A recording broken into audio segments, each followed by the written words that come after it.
these barbecued nachos, guys. I mean, these ribs, the meat was so tender, fell off the bones onto the nachos with barbecue sauce and Pancho's cheese dip and barbecue rub. And it's a struggle to keep the eyes open right now. We got a big, huge fire going in here, watching football, talking football. But Jimmy Hodge up in Chicago, national college football contributor. Jake Crain also down in Tupelo, host of the J-Boy podcast, #1 in the country after 6 months. And you'll know why after you hear these two guys both join in here with us. We're hopefully going to be able to cover everything because there's a lot to cover. College football will be with you 3 to 5 p.m. Central and 4 to 6 p.m. east of the Chattahoochee and the Caney Fork River. Guys, let's make a point here.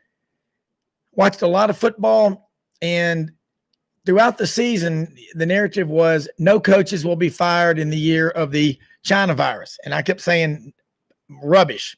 There will be coaches fired. Will Muschamp is now, that was 2 weeks ago, was fired at South Carolina. And now Derek Mason is out at Vanderbilt. And they've got a real problem at Vanderbilt because, Jake, you talked about this before we went on the air about what they don't want to really spend financially on their football program. And it's so hard to get kids in there. But look, Northwestern wins. Stanford has had a lot of success. Notre Dame is doing it again. You got to have a commitment to win. And all those schools can tell you horror stories about how difficult it is to deal with the administration, but you've got to find ways to win. And it can happen. But you cannot continue to throw money at a program without a plan and without the ability to, I guess, put a vision out there to recruits and to your fan base, or otherwise they're not going to make any donations. So let's get started now. A lot of games yesterday. Memphis, by the way, congratulations.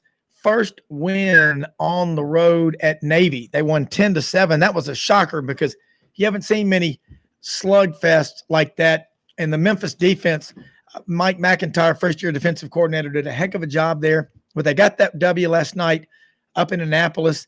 And I'm going to tell you, Navy has been a real problem for Memphis. They are for everybody running the triple option. And Jake and Jimmy, y'all know this. If you don't see it every week, when you do see it, it's tough. And if a team that runs the triple option can throw deep balls on you, it really changes the way you play defense and can make for a miserable night. And a lot of schools have not expected Navy because they don't have the scholarship players to have the kind of discipline that they have, but they do. That's something they bring to the table, and those guys will never, ever quit. All right, let's get started.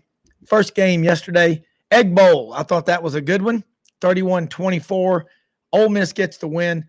Lane Kiffin and that offense is incredible. They don't have a very good defense, but they're getting better, and I can guarantee you Lane Kiffin and the Ole Miss staff, DJ Durkin, the defensive coordinator, are out there in the transfer portal, lighting it up, trying to find defensive linemen. When they do get them in there, that's going to make Ole Miss's defense obviously a lot better. But again, any defense is going to feel a lot of pressure because of the up-tempo pace and the quick scoring of a Lane Kiffin offense. But I'll start with you, Jimmy Hodge. That Egg Bowl, Mike Leach's team, they didn't quit, and it was a good game in Oxford, but they came up short 31-24. Ole Miss gets that W to avenge last year and Elijah Moore and all that crazy stuff at the end of the game. But lots changed in the last year, and Elijah Moore is probably the best receiver in college football. Him and Devontae Smith at Alabama are fighting it out. Well, really, the difference in the game came to the Mississippi State fumble at the Ole Miss goal line when it looked like they were going to score there to tie the game, and instead Ole Miss, they make the hit, they recover the fumble, return it 85 yards the other way, going to score, and it's a 14-point swing. And at the end, that was the difference in the game. I really thought, when Ole Miss really jumped out there, put 21 quick points on the board, that they were going to have a huge day. But I got to give State's defense credit. I mean, they held Ole Miss down just about, with the exception of Arkansas. about as well as anybody they played all year. Gave them a chance, to force the game in overtime late. I thought Leach made a huge strategic mistake in the last couple of minutes when they were 2 scores down. Through, I think it was a deflected pass. One of their running backs made the catch. He would have been better off not catching it, but he did. He had a short game, and instead of just getting back up to the line of scrimmage and running another play, they only had 2 timeouts left at that point. They, for some reason, Leach called a timeout, and then that really kept them from having about 45, 50 seconds left at the end of the game when Ole Miss had to punt to them. And but it was, again, really interesting Egg Bowl. It's going to be the first of many as long as these 2 coaches are at those respective schools. Yeah, and is Lane Kiffin, Jimmy, really the best offensive coordinator that Ole Miss has had in a long time, or the best play caller, or both? Yeah, well, he's he's really got some good players. I mean, and we didn't know until he actually arrived because, under the previous regime, Corral just looked like another player. And man, once Kiffin saw what he had on the practice field, he obviously knew what to do with him because we can all remember in preseason camp that when Kiffin named Corral his starter, everybody was kind of, raising their eyebrows because John Rice Plumlee last year showed a really high ceiling with his speed and athletic ability. Not a great passer, but man, once Corral had the opportunity, he started with the Florida game, had some huge numbers, a great game. The only glitch he's had in the season really was against Arkansas when Odom really confused him with those zone coverages. But Corral's just had a sensational season, and you've got to give Kiffin credit by using all the offensive weapons he had there that had not been used up to now to their full potential. He's really made Ole Miss an offensive machine. Yeah, and Jake, let's talk about Ole Miss as the whole team, obviously offense, defense, special teams. There are so many people out there that don't think Lane Kiffin will do much more than try to outscore people forever. But I remember Florida State when Bobby Bowden was building that program. That's what they did the first, I would say, 8-9 years. Then they brought in Mickey Andrews in 1984 as the defensive coordinator at Florida State. And we had that stretch from 87 to 2000, 14 straight years at Florida State. They never finished outside of the top 4 in the final rankings. How good, obviously, Monty Kiffin is Lane Kiffin's father. He came up with the Tampa 2, cover 2 defense, longtime NFL and college coach, one of the better defensive minds around. I'm sure he picks his dad's brain a lot. But how quickly can Ole Miss go out and recruit players that will put them in a position to compete legitimately for the SEC championship?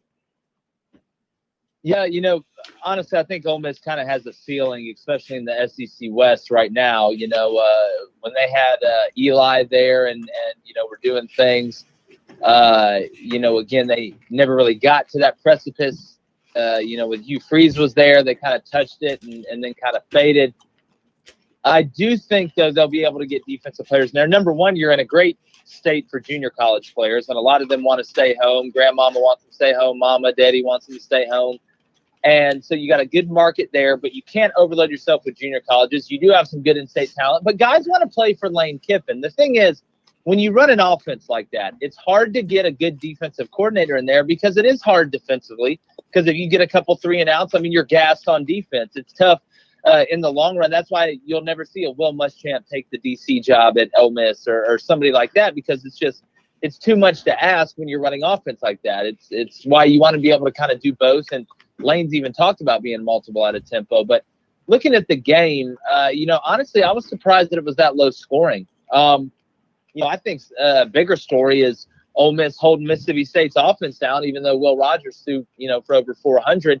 Mississippi State looked very cognizant against Georgia on offense. And with that Ole Miss defense, the way they've been struggling, I thought their personnel, stepped up. They did get the help of a turnover, but I was surprised that Ole Miss didn't score. I think if you ask Lane and if you ask Ole Miss behind closed doors, they probably think they didn't play very good offensively. They wanted more than 31 in this game because they know that Mississippi State's not going to be this weak forever, and neither is Ole Miss. But with these two coaches and these personalities, they're always going to be in the news. It's great PR.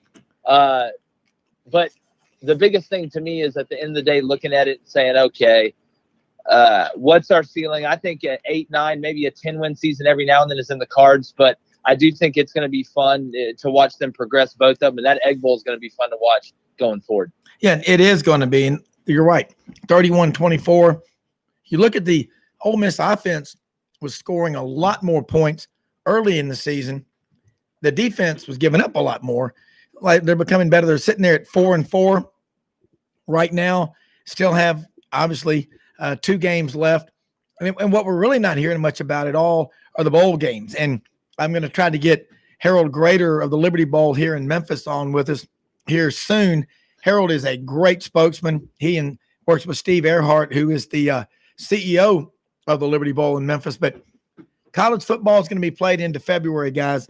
And the teams are starting to come together. But again, look at Penn State yesterday. They finally got a win. They were 0-5 going into the game against Michigan. They beat Michigan. And Jim Harbaugh has underachieved dramatically. I mean, just big time at Michigan. But Michigan has not won the Big Ten since 2004. They've lost 15 of the last 16 games to Ohio State. Once again, when liberal elitist pinheads start running a university, your football program goes into the toilet. Look at Texas. Look at Michigan. Stanford has really fallen off. David Shaw had a great thing going there. They're not winning now.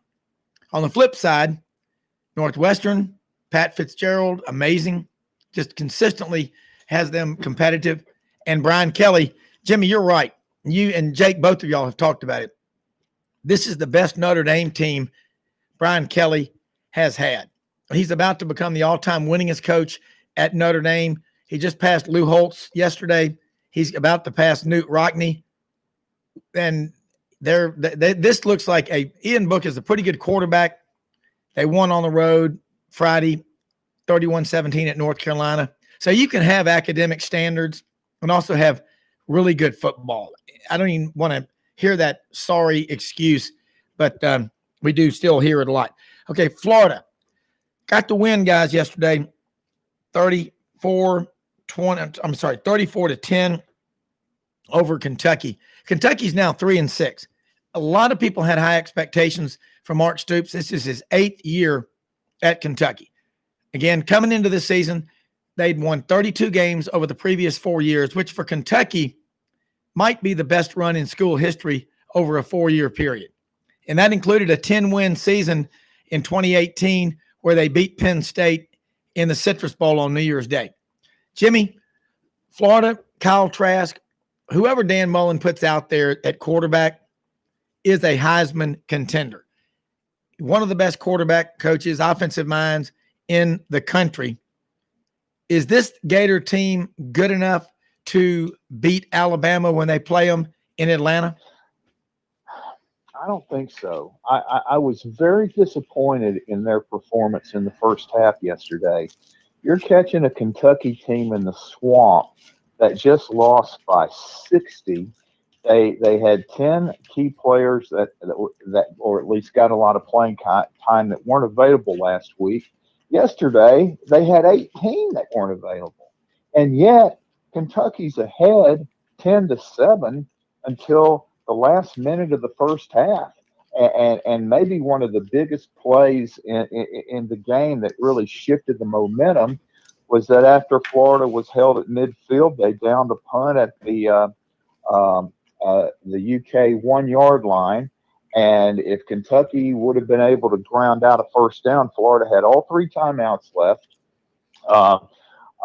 they would have had the lead at halftime, but they weren't able to make the first down.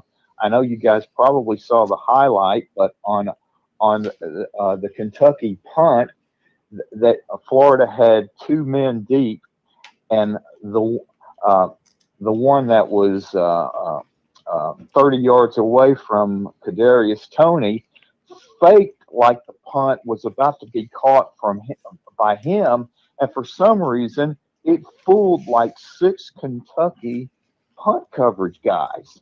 They thought the ball was actually going to him. Instead, Toney caught the ball 30 yards away, and he only had one guy to beat, really, and he just scampered into the end zone, and all of a sudden, Florida's got the lead at halftime. They had the opening possession of the second half, went right down the field, and that was when they completed the first of 3 touchdown passes to Toney, and they were on their way.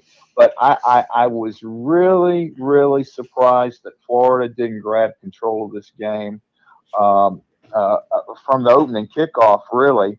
And if you have a lapse like that against Alabama, you're just going to be in big trouble. And when you look at that score, 34-10, I'm telling you, the game was much more competitive than the score indicated.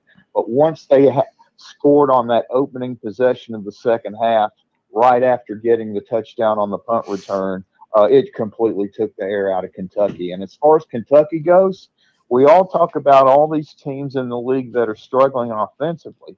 Well, there's a common denominator. You're just not getting the type of quarterback play that you got to have an elite offense.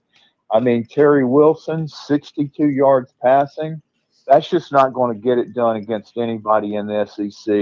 And it's really time for them to move on and give Gatewood a shot, or even the freshman Bo Allen. I agree with you. And it's really, to me, looking at Kentucky, last year they had Lynn Bowden Jr. come in, have over 1,400 yards rushing. What was he, a converted wide receiver? Wide receiver. And he was out of Warren G. Harding High School in Youngstown, Ohio. And if my memory serves me correct, that's where Ralphie went to school. And, you know, he got a Red Ryder BB gun. You'll shoot your eye out, kid. And him and Schwartz are still up there, probably, you know, working the hookah up there. I don't know what day it is, but look, you're right. The common denominator, you got a crappy quarterback and you keep playing him. That says one or two things. How bad are the guys behind him that can't beat him out? Or you just got a hard-headed offensive coordinator who's not willing to make a change. If you like winning, you do whatever it takes. I mean, whatever is necessary. That's what the word win stands for. Hey, Jake, looking at Florida, and I agree with Jimmy, that kind of performance is not going to beat Alabama. And in Alabama's games this year against the 3 best teams they've played, Georgia, they were down 24-20 at the half, came back, dominated the second half. And you look at the Auburn game, I mean, they just crushed Auburn.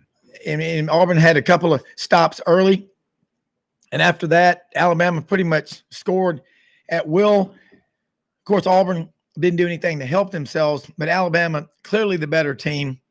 And no, you know, you can't, you just look in every situation where, you know, where Alabama has played, again, the best team that they're going up against. A&M is another one. They crushed A&M. In all 3 of those games, they just clearly are better. And I look at Florida. You don't look at comparative scores and say that's an absolute because this happened, that will happen. But A&M, and we'll get to them in a few minutes, when everything is, you know, looks so easy and it's just right there for you to just go grab, it's never that easy. Everybody thought that Texas A&M was going to get a big, fat, easy win served on the dinner table. They weren't going to have to work for it. And A&M pulls it out 20-7. It rained on both teams. I don't want to hear it. There are no excuses. But I'll think about this Florida team, and I'm with Jimmy. They're not going to beat Alabama. What do you think? Yeah, I mean, with the way Alabama's playing offensively, I watched the whole game, and you know, I agree with you guys. Florida didn't play great, but, you know, if you watch Nick Saban after Kentucky played Alabama, because, you know, Alabama didn't get off to a super hot start against Kentucky. You know, it was kind of – no, not at all. Because what Kentucky does is their game plan. They have no passing game. They know that, and the teams that are putting a game plan together against them know that. What Kentucky does is they give you a ton of unbalance. They give you a ton of weird formations out of heavy personnel. They change your gaps, which changes your fits, typically at all three levels. And when that happens as a defense, you only have a few checks to that because you don't want to give guys 30 different checks because they're never going to be able to play fast, especially the small stuff. Well, by now in the year, Kentucky knows what your checks are. So you have to change your checks, and they build their game plan around what your checks are. So it takes a while to feel them out. But once you do, and that's why you see them offensively, you're like, man, they keep getting 4 or 5 yards every run. Well, they keep changing the fit for the defense. And in the first quarter, about a quarter and a half, sometimes even till halftime, you'll look and be like, man, this score is really close. Kentucky's dominating the time of possession because Florida's offense wasn't on the field. Kentucky's defense played a lot better, I think, against Florida than they played against Alabama. Now, Alabama has a lot more weapons, in my opinion. Not, I say a lot, a few more. They're different type of weapons. But when I watched Kentucky and I watched that game, if you're Dan Mullen, that's one you had to get by. And if you're Florida, you really got fortunate because that punt return you're talking about, that's a play we used to call wizard. And what you do is you put a guy on the opposite side, hoping the punter's going to shank the ball because people directional punt. That's how you do it. And he did. They still had a guy working backside because the punter was screaming right, and he just made a miss, and there was no help behind it, obviously, because the other returner made everybody take the bait because that's where the ball was supposed to be hit. But do I think Florida can beat Alabama? I think anything can happen in a game on a neutral site, especially when you have Kyle Pitts and Kyle Trask and them offensively. It'd have to be a 56, 55 type game.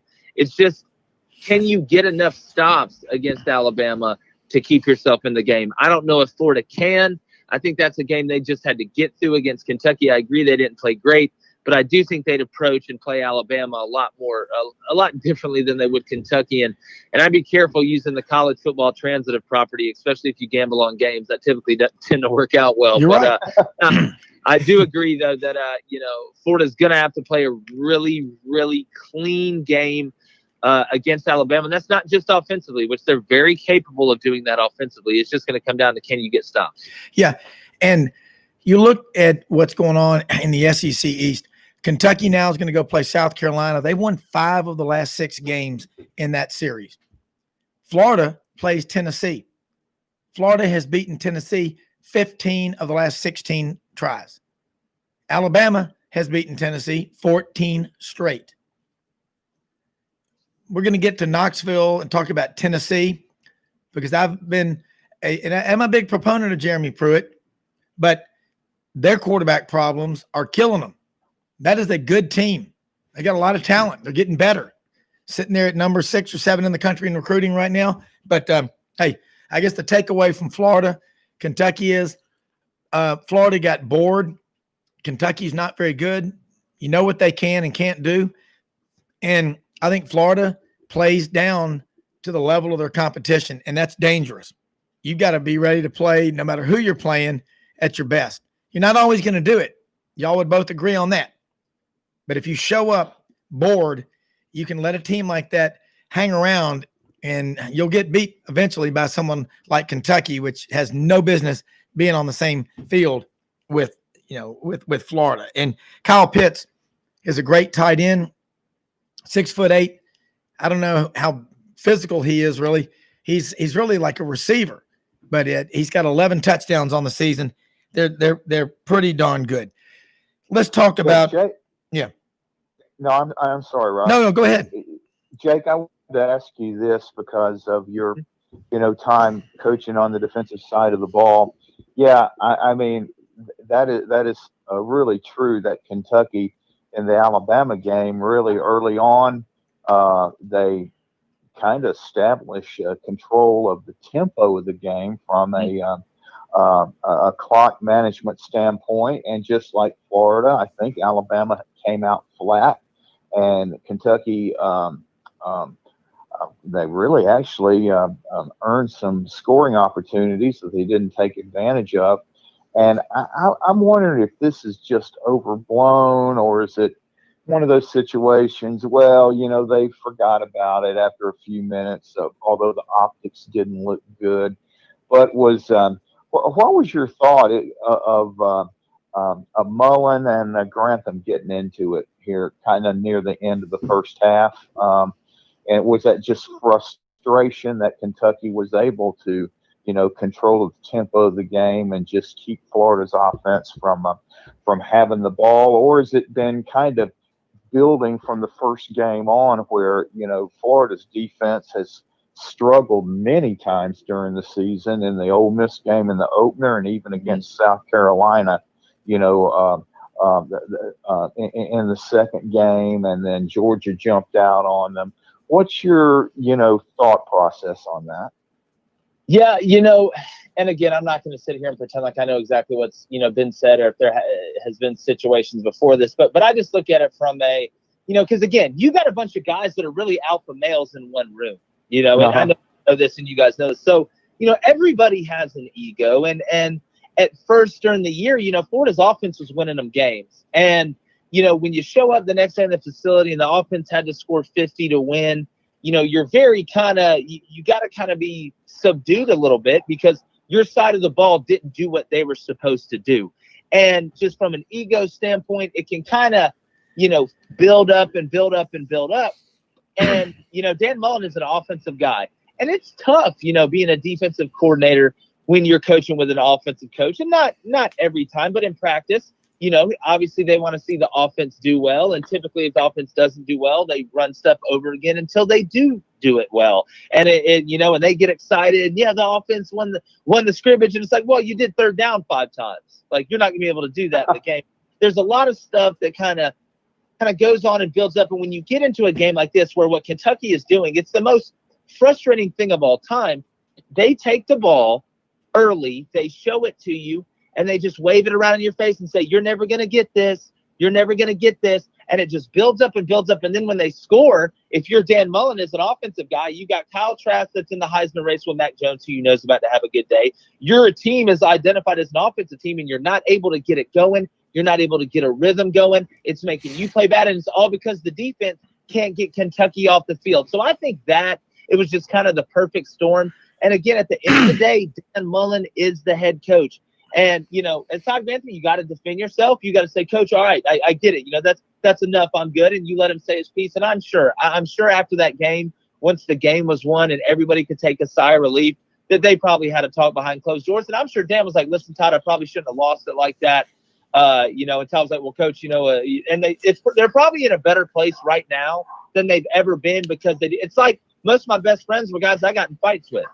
So it's kind of that deal. And again, when you're winning, it can all get shoved under the table. But if Florida gives up 70 to Bama, then here you go. Because again, it's a lot of alpha males in one room, man. Well, you got to have those kind of people on a football program, and if they without a doubt, and if they cannot get the word out and get their frustrations out, and they have to keep them in, they walk around on eggshells. You got a situation like you do at some programs, and it doesn't work, and you got a beta as the head coach, and it is a real cluster fudge. And I'll just leave it at that. Let me say something real quick before we take a commercial break about one of our sponsors. Tom Dorian is Audrey and mine. He's our insurance agent. Tom Dorian and I'll just say this about him. He's a great listener. We went in and met with Tom this summer, talking about life insurance, and we just listened. He didn't try to sell us anything. And we called him back a few days later and said, man, we want to buy what you talked about, because it gives us, the life insurance that we're looking for. And he can find you the most competitive rates at the best price.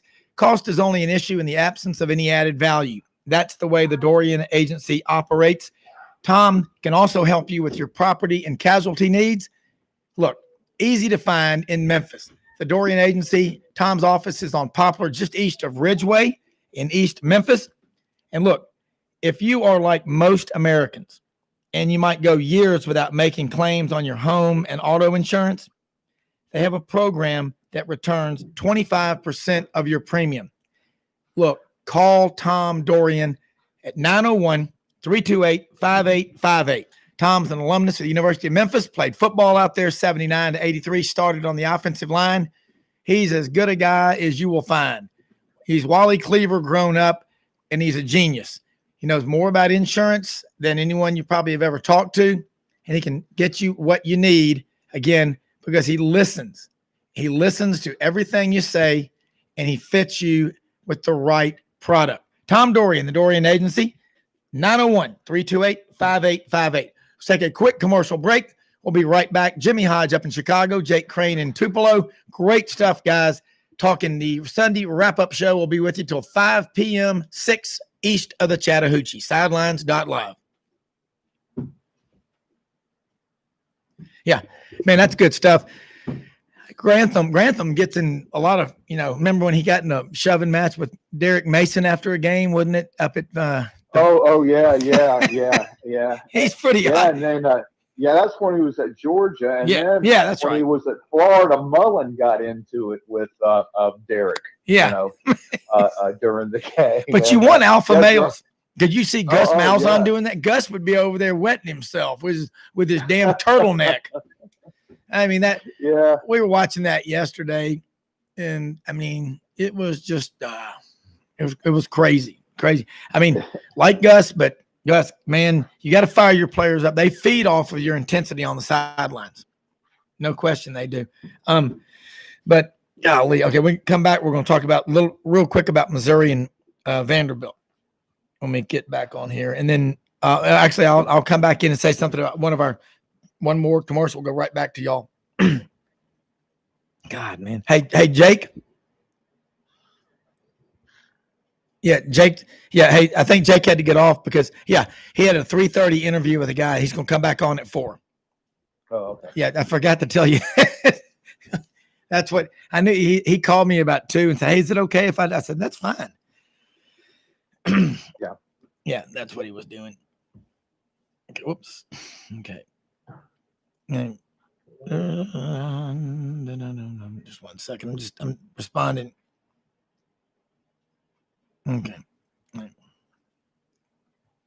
Let's see here.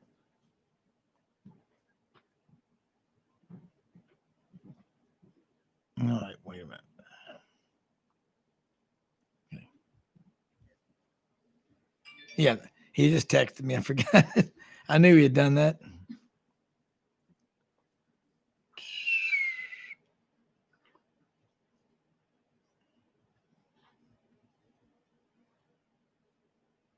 One second.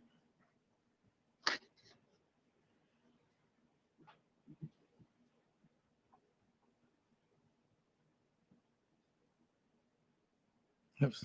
God, okay. Okay, you're about 20 seconds. Okay, 20 seconds, Jimmy. Man, it's cold down here. It's going to be 27 tomorrow morning here. Yeah. Okay.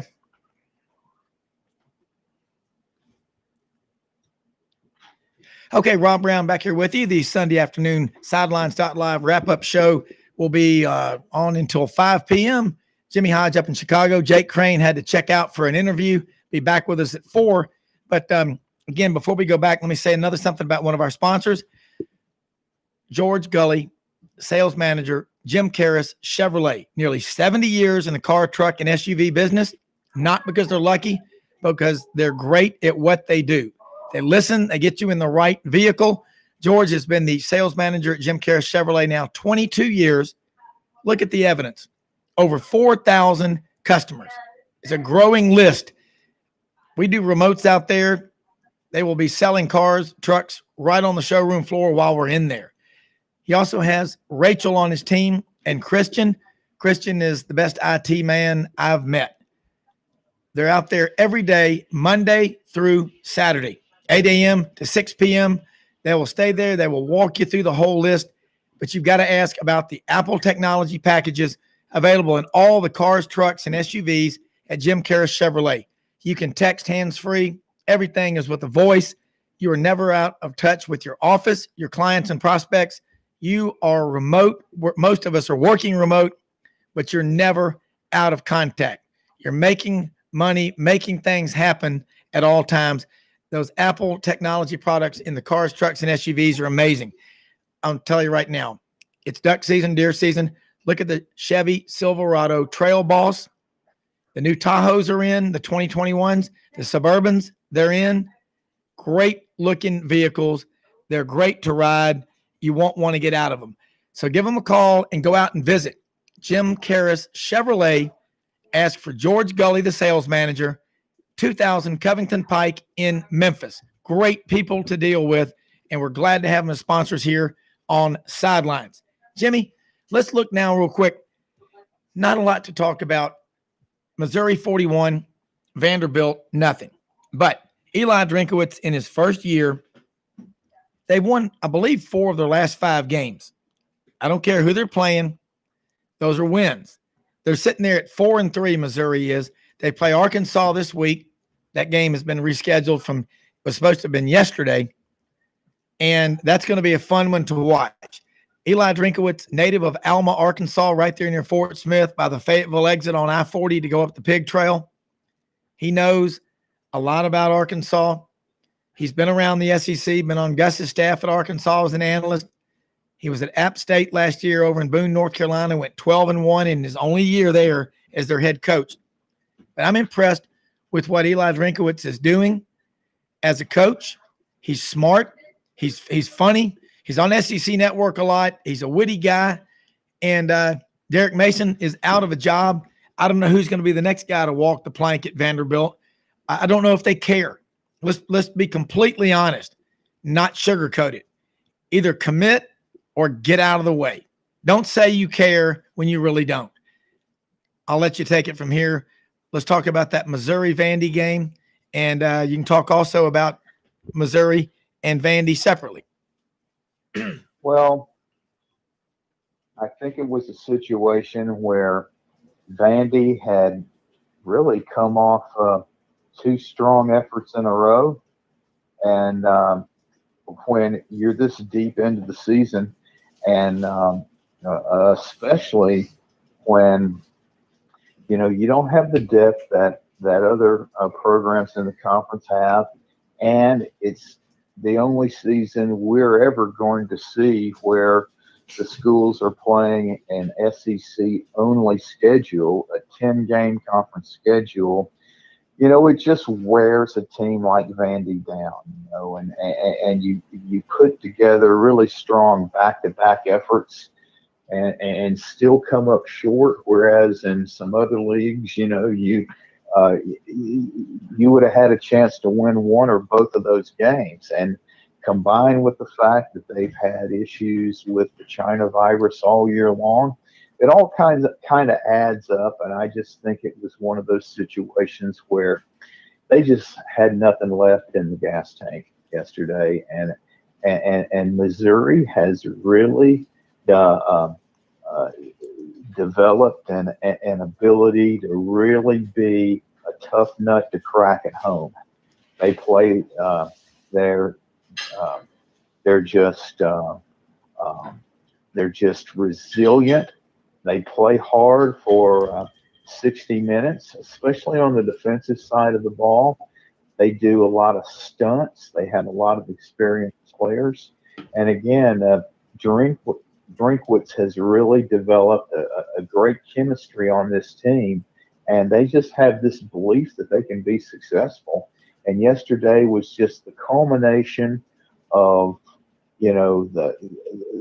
the best of what Missouri can look like as a team, and it was the worst that Vandy could be. I mean, they just didn't seem like they had anything left, and it was just it was ugly. There's no other way to describe it. And if you're in the Vandy administration, I'm guessing that it just struck a raw nerve with somebody, and they just said, "Hey, let's just make a move," and they made the announcement. So, yeah, it's a very, very difficult situation at Vandy because you've got a new AD.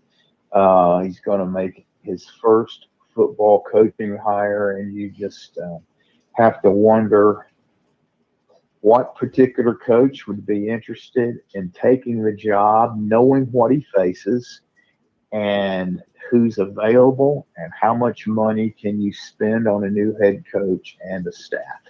Yeah. Let me say this too. Vanderbilt doesn't have the best tradition. They've never won the Southeastern Conference. But as bad as things have been for so many years at Vanderbilt, we all know it's a heck of an academic institution. We're not going to deny that, but we're talking about football, okay? They've never had a season where they went winless. and they have 2 games left this year against Georgia and Tennessee. Very likely they're going to end up 0-10. We're going to get a call here, Jimmy, in just a moment from Harold Grader, a friend of ours who was on the show with us earlier this summer. He is the executive vice president of the Liberty Bowl. The great, I'm telling you what, we love college football, love the bowls because they celebrate the game of football. And you're not hearing a lot of talk about, hey, what are we going to do with the bowls? We talk about the playoffs and all. Football is going to be stretched out, I think, into February. But you know what? Harold Grader is one of the most optimistic, positive people around. And when you think about it, the bowl games give you that extra 20 days of practice. So you want to play those as often. Every year you can get into a bowl game. You do it because it gives you a chance to get ahead of the competition. Harold should be calling in here in the next few minutes because I gave him kind of late notice here on the Sunday afternoon wrap-up show. We all want college football to come back. I don't know if we're going to be going through these reductions in attendance. Again, Jimmy and everybody listening, I hate it. And, you know, when you have riots, those, I guess they're not community spread events. Football games, look, we ought to be having full stadiums sooner than not. I mean, I just wonder, some of the stadiums, Jimmy, that are supposed to be only 20% capacity look a lot more than 20% full. And Dan Mullen, you know, I don't know if you want to call him a whiner or what, but he was really madder than a wet hen after what happened after they lost to Texas A&M 41-38 in College Station. And it does look like there's 50,000, 60,000 people there at Texas A&M. That would just be the student body, Jimmy. Interesting. But and again, let me say this too. Vanderbilt putting the woman out there as a kicker was a publicity stunt. Okay? I mean, I've got a daughter. I got a wife. I got a mother, 2 sisters. Who cares? She squib kicked. I mean, I don't want my daughter playing college football. This is, you know, look, I mean, nothing against her. Play soccer. Well, this girl, she was let me say this. She was a heck of a soccer player. They just won, and she's a goalkeeper, but I don't see a future, women playing football. But Jimmy, let's do this. Harold Grader is on the line with us right now, Executive Vice President of the AutoZone Liberty Bowl. And Harold, I know I gave you short notice. I'm over here at the Cherry Farm at the hunting club in Arkansas with the fire going, looking out at Crowley's Ridge. It's raining. The temperature is dropping like a box of rocks. But, hey, we're talking college football. And anytime you're on, the electricity, it's free when you're on because you're a very positive, optimistic person. Tell us what's going on, at least from the vantage point of the Liberty Bowl, you and Steve Earhart, and we've got Jimmy Hodge up in Chicago on with us.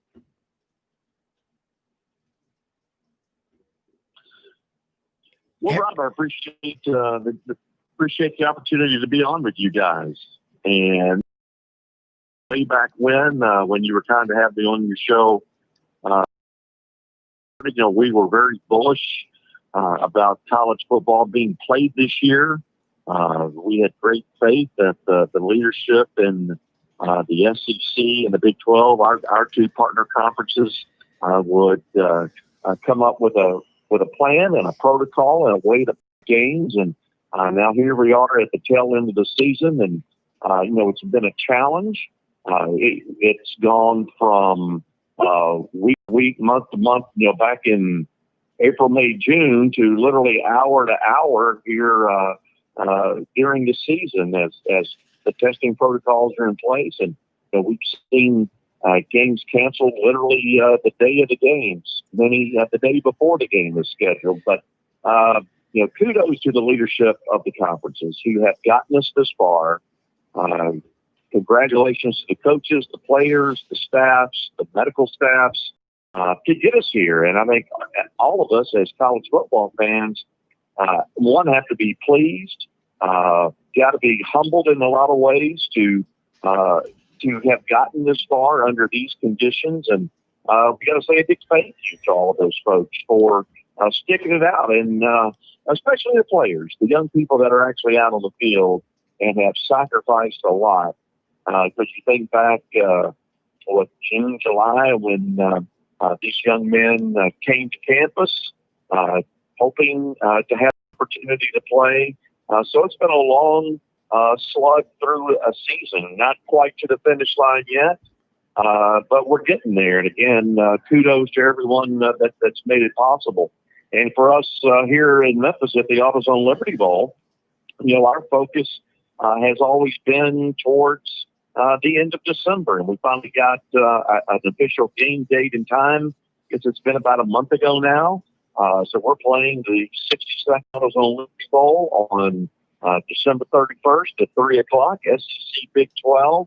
And we've never wavered from that. So our staff has been laser focused on that goal throughout the year. And now here we are, basically a month away from game day, and we're continuing to make our plans, due to local health conditions. We're going to put on the events that we can put on to the extent that we can. That's certainly our plan. That's what we're working on each and every day to provide the safest environment that we can, to have folks have confidence that they can come to our events, come to our game, and be safe. I've been to the University of Memphis games, and the staff at the Liberty Bowl Memorial Stadium and the University of Memphis, they've done a great job, and they're certainly a template for us to follow as we prepare for our game. So we're gearing up, and we're going to be ready to play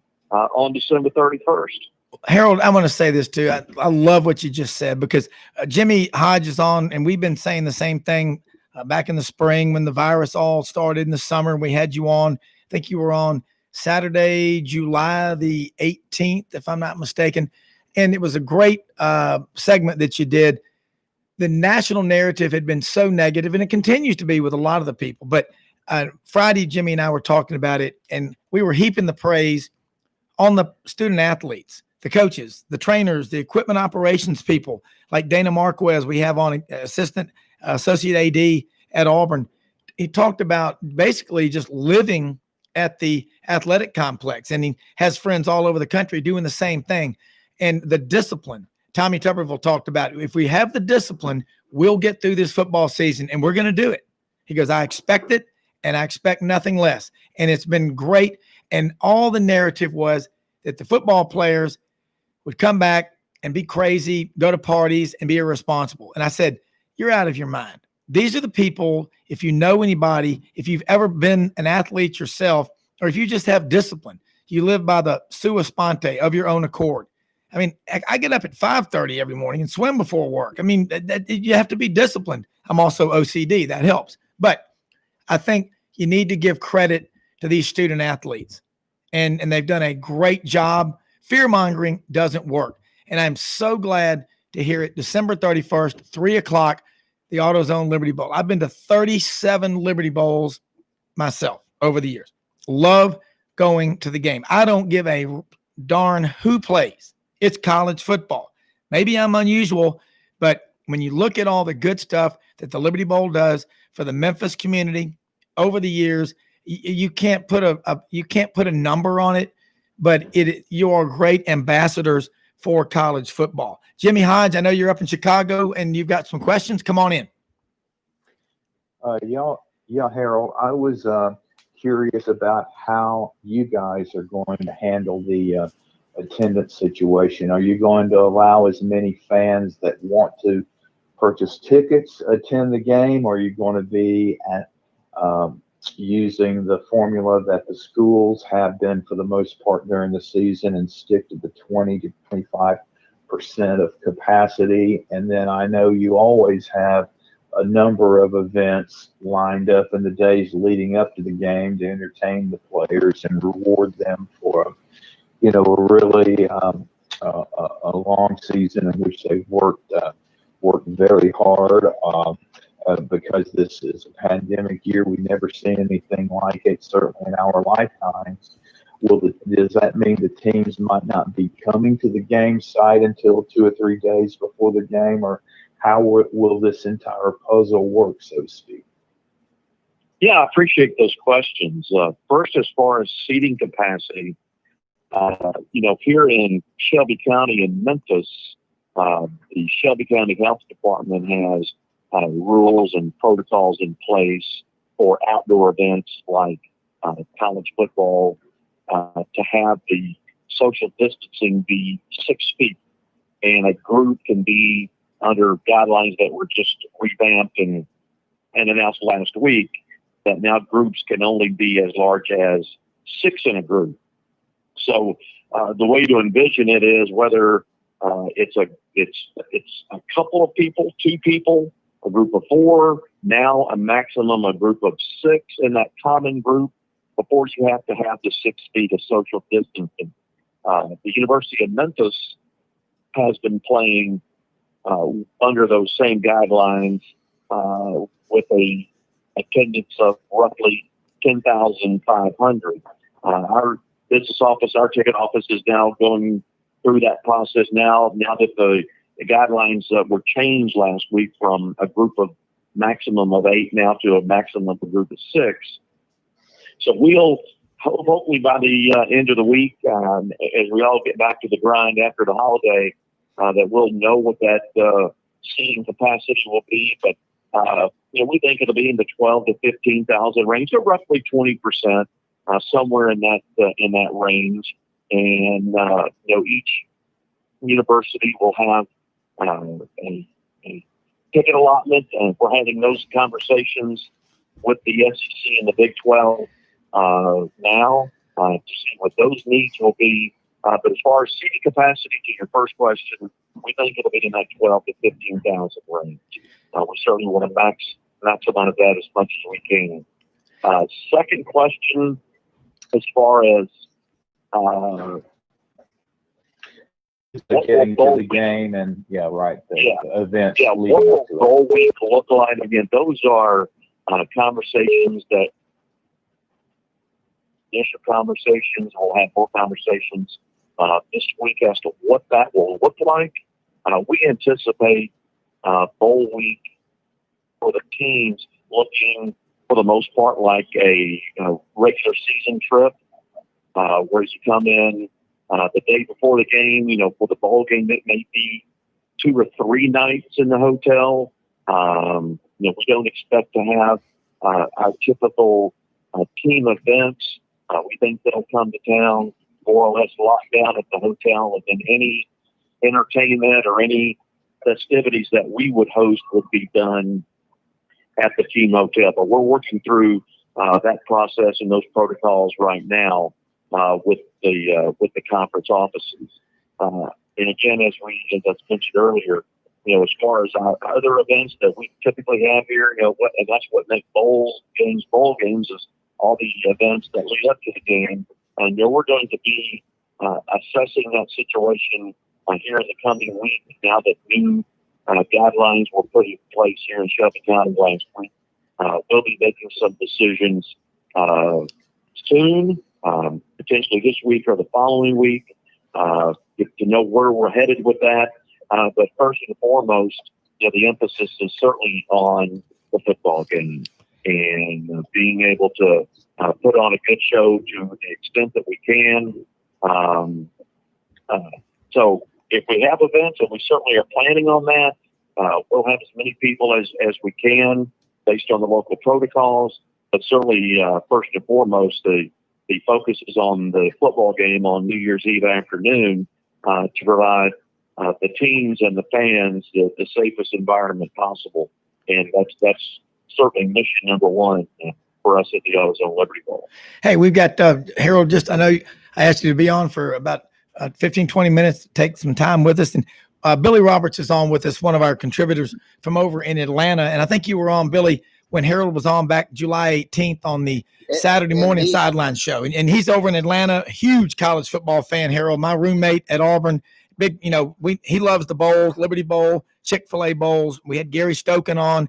But again, this is a great call. Harold, you need to be an ambassador for college football nationally. I love your energy. Billy, go ahead. Well, I've got a question on if they could expand the playoffs for another round, and increase the number of teams. Maybe not this year, but going forward.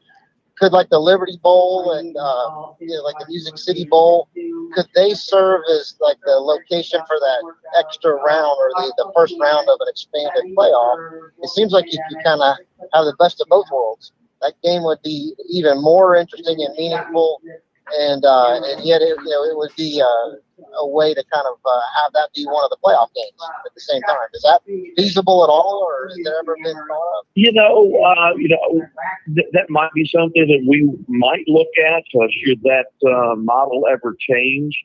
But certainly, like the national championship game or an NCAA tournament or a Super Bowl, the organization would certainly have certain parameters and requirements of hotel space and event space and things that go along to more than just a football game to put on a game of that level, basically adding to the New Year's Six, which was suggesting or planning the playoffs.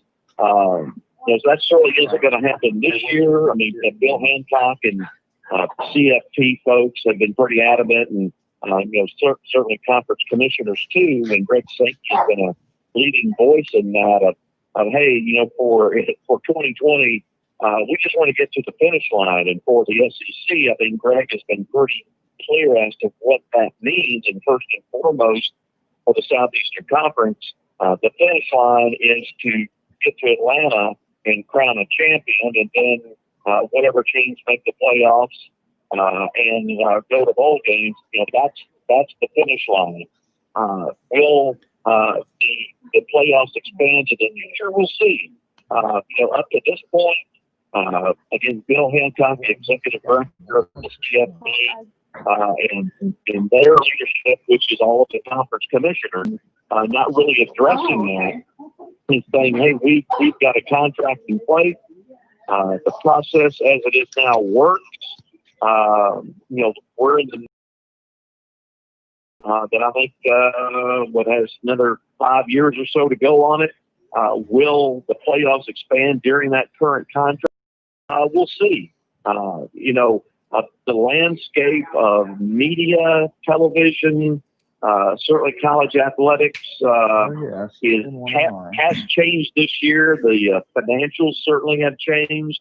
And what will that look like coming out of this pandemic? If we can get through this in 2021, and hopefully by the time college football rolls around again in the summer and fall of 2021, that we're well past this and we can have a quote-unquote normal season in 2021. But the business model of college athletics and sports in general is going to be vastly changed, I think, coming out of this. But you always have the big bucket of money is television, and what will that look like when media rights deals come up for renewal here in the next few years? And that will be, I think, the biggest driving force behind any potential change more than anything.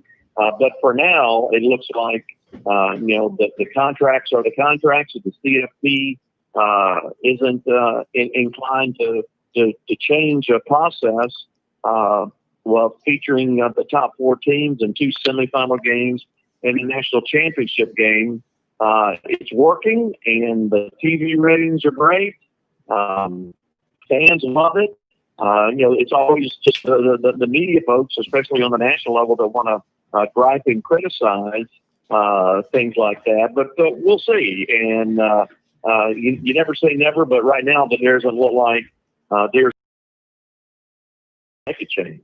Well, if it happens, I guarantee you and Steve Earhart will be in the middle of it. I hope you are, because Liberty Bowl, you go back where it was when Bud Dudley was in his later years, the Air Force Ohio State game. I was there. I guess it was 1987. 5,000 people at the Liberty Bowl. Cold, miserable, rainy, kind of like it is over here in Arkansas right now. We've been duck hunting out in the rain all day. But the Liberty Bowl now, you sell it out every year. Great crowds. an incredible atmosphere at University of Memphis there a couple of years ago. That's one of the colder Liberty Bowls I've ever been to. Memphis lost with 21-20. People stacked on top of each other, 62,000. Great atmosphere. By the way, Harold, you had to be excited last night. Memphis, first ever win on the road at Annapolis against Navy, 10-7. Unusual in that series, and especially this season, especially the way the Tigers defense has been playing, but they got the win 10-7 on the road. Memphis now is sitting there at 6-2. They got to play at Tulane, and then they come home against Houston. Any possibility or any guesses on where you think Memphis is going to go in a bowl game if they finish up 8-2? And I'll let you go. Well, obviously they're still fighting and hoping to have a chance to play for the American championship. Cincinnati certainly is the class of the league this year, and what Luke Fickle has done up there is impressive. It's going to be a fun finish to the season.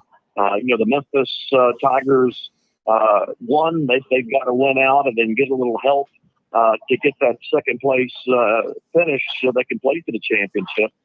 Just kind of looking at a couple of the bowl projections, and those are always fun to get caught up on Sundays after a Saturday of football. I saw one, I guess it was the ESPN guys who are really tuned in and do a good job and have a sense of what's real and what's not real. I think they against Mississippi State, and that would, if that were to happen, as a Tiger fan, that would be fun. So we'll see. But the main thing is the Tigers will be going to another bowl game, and again, that's another piece of the puzzle in our business, in the bowl business, with the effects of the pandemic.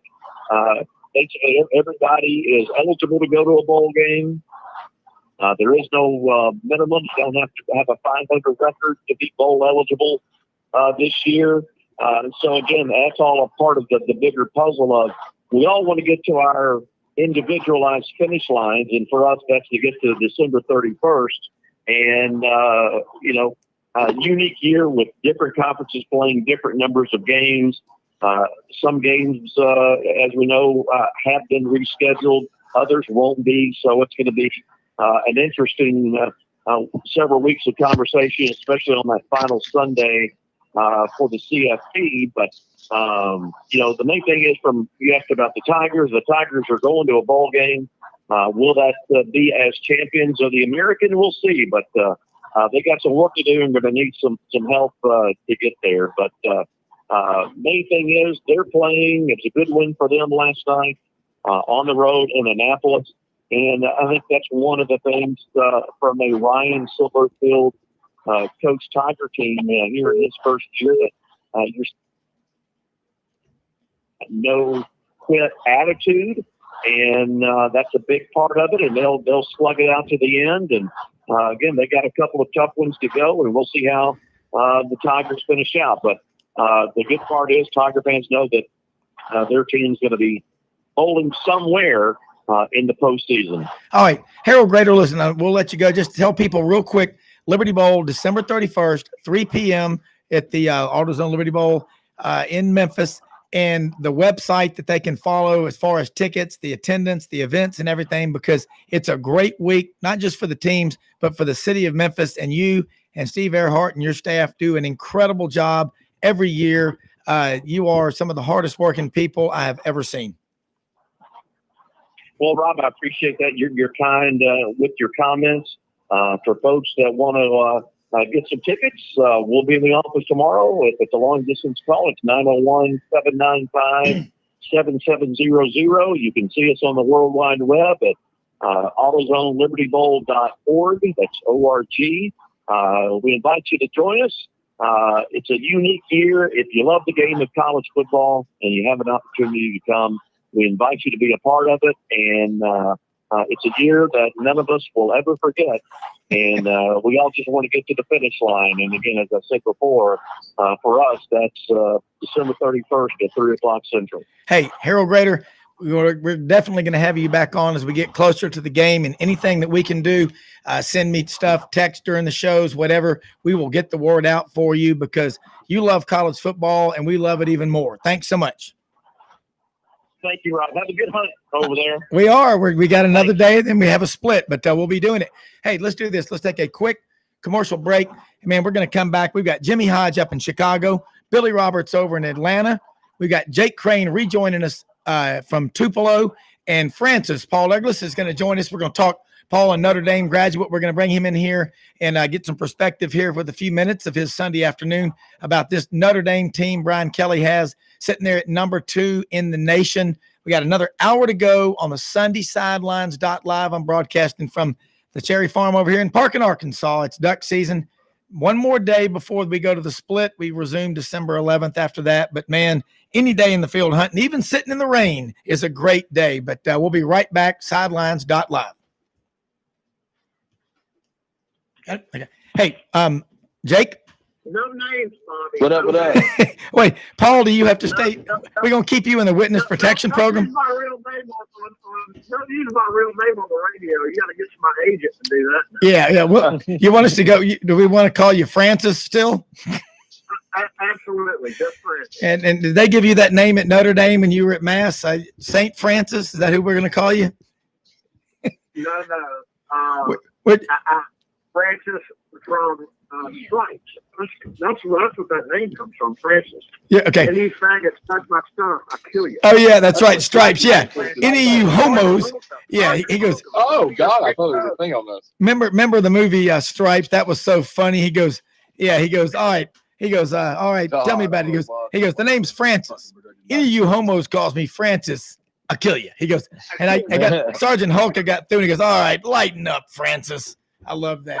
But but we're gonna come right back to you in a minute, and I'll open back up. Whoops, dadgummit. Here we go, and come back and go straight into you, Paul, and then we're gonna come back and we'll keep you for about 10-15 minutes if you can. With Jake Crain is on here with us. Paul down in Tupelo, he does the J Boy podcast. It's the number 1 in the country after 6 months already. Jimmy Hodge up in Chicago, our national football guy, Billy Roberts, another one of our football contributors, my roommate from LaGrange that lives over in Atlanta. Football junkies, all of them. So, do you want to do Red River when you come back? Yeah, the second one for Red River. Yeah, I'll do Red River when we come back. I'll do a quick one for Red River Ford Toyota guys, and then we'll go straight to Paul. How long? A minute. Okay, a minute. Okay, yeah. Hey, Paul, Jimmy, you think it is the best Notre Dame team Kelly's had for sure. I mean, would you agree on that, Paul? Yeah.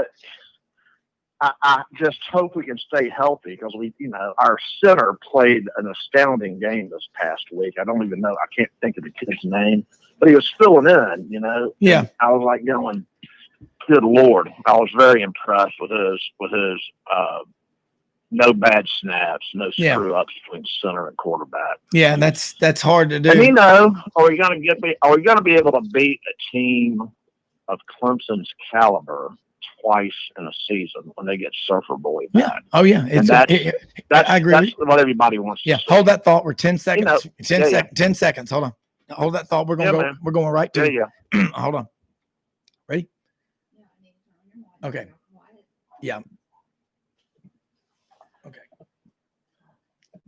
Okay, Rob Brown back here with you. Sunday afternoon wrap-up show, www.sidelines.live. Got another hour to go. We're broadcasting over here in Arkansas, looking at Crowley's Ridge. It's raining. Temperatures dropping. Should be in the 20s in the morning. Great time to be out there with your family and your kids duck hunting. They'll love you for it. We've got a big fire going over here, eating some barbecue nachos that MJ made. And, hey, we're going to be joined now by Francis, one of our friends, longtime friend of mine, Notre Dame graduate, huge family of Notre Dame and Penn people. Very smart guy, but Francis knows his football. Jimmy Hodge up in Chicago, Jake Crain down in Tupelo, Billy Roberts over in Atlanta. And again, thank you, Harold Grader, Executive Vice President of the Memphis AutoZone Liberty Bowl. Joined us there for about a 20-minute segment. Short notice, but I love hearing it, guys. The Liberty Bowl, December 31st, 3 p.m. Stay tuned to their website and news about the events, tickets, sales, and everything like that. But college football goes on. Francis, this Notre Dame team sitting there number 2 in the country. They beat Clemson already in overtime up in South Bend. How good is this Notre Dame team? And we'll take it from there. Well, Bobby, the last time we were in a position of this kind of prominence, it became just agonizingly clear that the emperor had no clothes. When we went down to Miami and Alabama, disassembled us. It was a dark day for the Irish faithful. I have to say it. But now this year, if this whole year is going to have an asterisk behind it, Bobby. This whole year, it's the weirdest year that many of us have lived through. And the opportunity, if we can just take care of business in front of us, and then ascend to the ACC championship game, which I'm fully confident in our ability to lay an egg against Lake. I don't see that's possible against Syracuse, but crazy things have happened. The BC debacle in '92, wasn't it? And anything can happen, of course. That's why we play these games. But for us to go and beat Clemson with Surfer Boy back at the helm, now that's just a tall order. I mean, you have to agree to be able to get on top of another team of that caliber twice in a season is a lot to expect out of any squad. So I think the question is, will Clemson be at full strength? And of course, will the Irish be at full strength? They have more depth.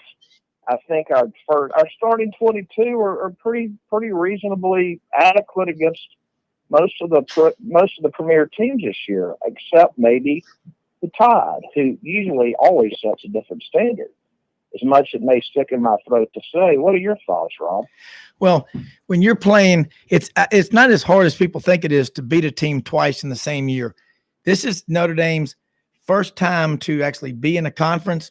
And if Notre Dame wins the ACC this year, and then next year they're not in a conference because we're back on a normal schedule, that's going to probably cause some resentment from people. But when you're Notre Dame, you can do what you want to do. You talked about this in 1983, and Jimmy Hodge, I think you brought this up. They did a 5-year deal back then, $50 million, $10 million a year with NBC in 1983. That was ginormous. Notre Dame has a huge fan base, huge following, but I just think this Notre Dame team is a lot different than the one in 2012 that went down and lost to Alabama, got destroyed 42-14. So I think Notre Dame, and I'm with Jimmy Hodge, and I'm going to let Jimmy expand on it real quick before we go back to you, Paul. I think this Notre Dame team is legitimately a threat to win a national championship. They're just a sounder team, and they don't do a lot of stupid things that'll get you beat. Yeah, this is a really solid Notre Dame team. Like Francis said, 2012, I mean, it seemed like every other week they were winning by the skin of their teeth. And, you'd get a lucky call, lucky break on 2 or 3 instances. And but at the same time, you can, never take that away from them. They play for the national championship. And Kelly is, to me, he's just a really solid coach. He's experienced enough to deal with the pressure of coaching at Notre Dame. He knows some of the obstacles you deal with there. A lot of people don't realize it, but the entrance requirements there prevent them from going after just anybody they want to. So he's always done a good job navigating that. But they just seem to have just hit the right stride as the season's gone along. Granted, they've lost one of their starting offensive linemen for the season, and then they as he mentioned, I think they filled in at the center spot this week, and they didn't miss a beat. But they really have come a long way, because in that opener against Duke, they really had some issues with their wide receivers trying to create separation, and Duke played with them the whole game. And then when they had to take the 3-week break because of the China virus situation, they looked terrible against Louisville. And you're wondering, well, where's this team going? And then, all of a sudden they just before you know it, it was another game or two, and they're really playing at a high level in the Clemson game. What impressed me was just how really, and I know Clemson had some injuries, up front, but Notre Dame, especially in that offensive line, they're really dominant. Did a great job getting the running game going. Now, I don't know what kind of NFL quarterback book will be, but I tell you what, he's an outstanding college quarterback. Yeah, he reminds me of Baker Mayfield, Jimmy, a little bit, kind of the way he moves around. But my biggest thing, and again, regardless of what Notre Dame does this year, I think you guys have summed it up pretty well. I mean, how much fun is it to have Notre Dame in the ACC, man? If I'm the ACC, you've become way more relevant, and now there's no more talk of, hey, it's Clemson and just everybody else and maybe Miami every now and then. But I don't know if they'll stay in there. But I think it's been an absolutely beautiful marriage for Notre Dame and the ACC, and I wish they just put them in there because I think it makes the conference a whole lot better. I think it'll make it deeper because the other teams realize there's another guy outside of Clemson coming in. But I've loved it. I don't know if they will stay, but I just wanted y'all's thoughts on that. I want to say this real quick. I got to add one thing. Yeah. Excuse me. No, it's not my turn yet. No, go ahead. I'm saying I agree. I think that entire game. This is Francis again. That entire game, not the book scrambles and not some very tenacious running for a couple of extending the runs to make the third down conversion yardage. Those things impressed me. But if y'all remember, there was a play, 4th and a yard or two, when we were on our 25. And they lined up, of course, to try to draw the Tar Heels off. Now, my immediate reaction was to almost vomit on the floor because I was thinking, this is insane, right? Of course, everybody and their cousin knew what he was trying to do, but you have to have an immense amount of confidence in your front to stay still and to play out 30 seconds of shucking and jiving to try to draw the defense off. And lo and behold, regardless of what you thought about the accuracy of that call, they replayed it a couple of times, but the guys jumped into the neutral zone. And I was like going, now that speaks to what the other gentlemen have said. There's just a little bit something different about this squad. There's something a little bit more confident for Kelly to do that. And, he was sitting there just being stone-faced like on Mount Rushmore that was going through. I always shudder and pucker up when something like that's attempted because you just don't know what can go wrong. Yeah. Exactly. Yeah, I agree, man. My thing is it's an easy trick, though. It's an easy trick. It looks complicated, but it's an easy trick. What they have is they have a call they'll call the motion. Then they have a kill word. The kill word can be anything. It can be banana. So they'll say the motion. They'll say the formation. Obviously, 10 personnel. All right, we're going to be in doubles. We're going to have a bot motion banana. Well, banana means the play's dead. The linemen don't have to move. All they got to do is get down. And we used to tell them, turn their minds off. And what he does, I think what you're saying is exactly. That's what his movement. And it's all on the quarterback. So it's not even the offensive line not moving. It's that quarterback has dominated you so much out of multiple cadences, and you're so worried about getting off the ball. It's actually a compliment to the offensive line as well. But they had the confidence to do it. That's exactly right.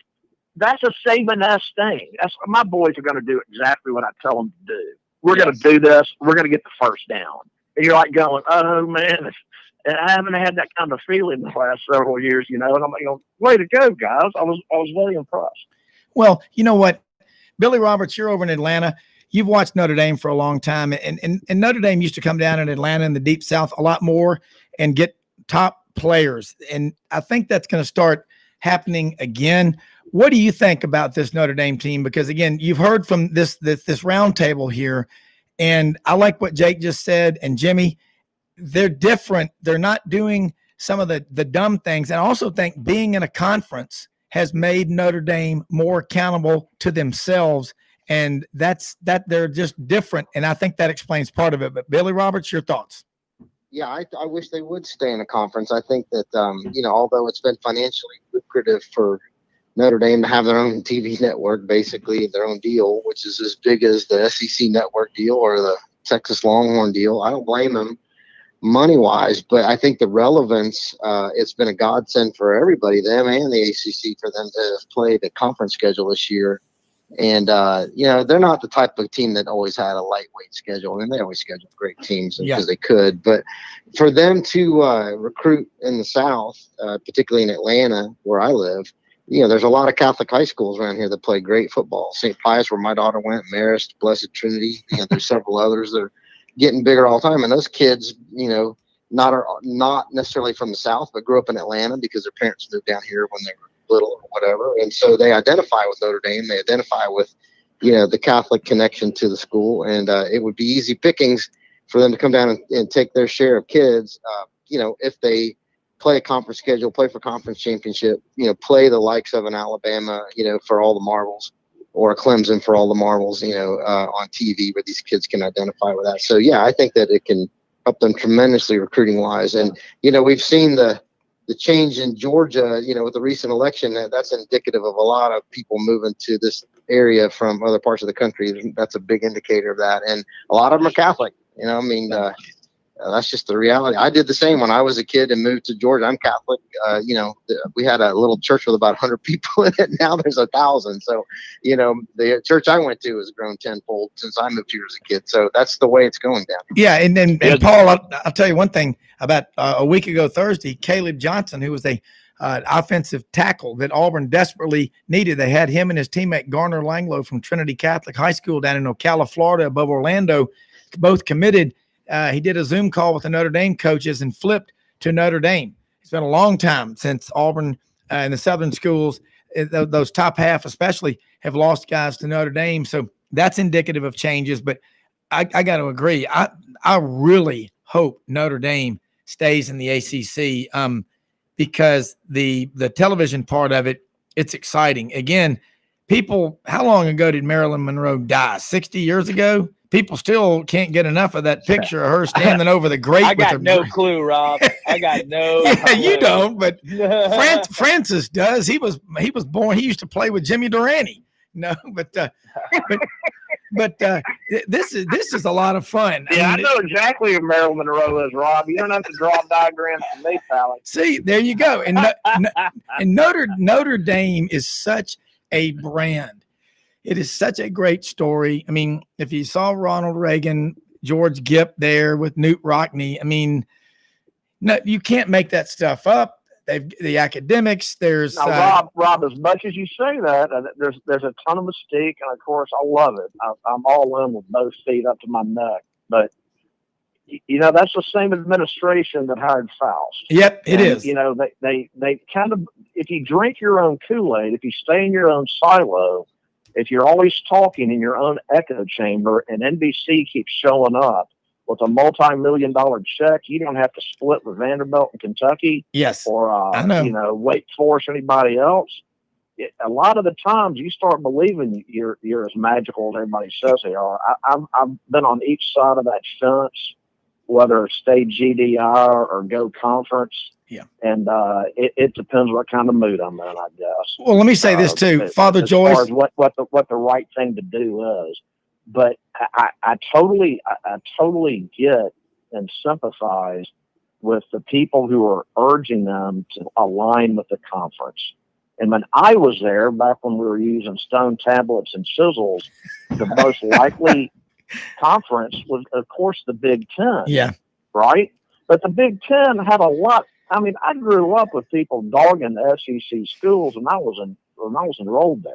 And of course, I said, guys, if y'all had to play in the SEC, no one would even know who half your teams are because they would be 0-8 in conference play. You're bottom tier in the Big Ten. Of course, in the early '80s, you just weren't that good at all. And everybody but Vandy and Kentucky made noise in the SEC for decades.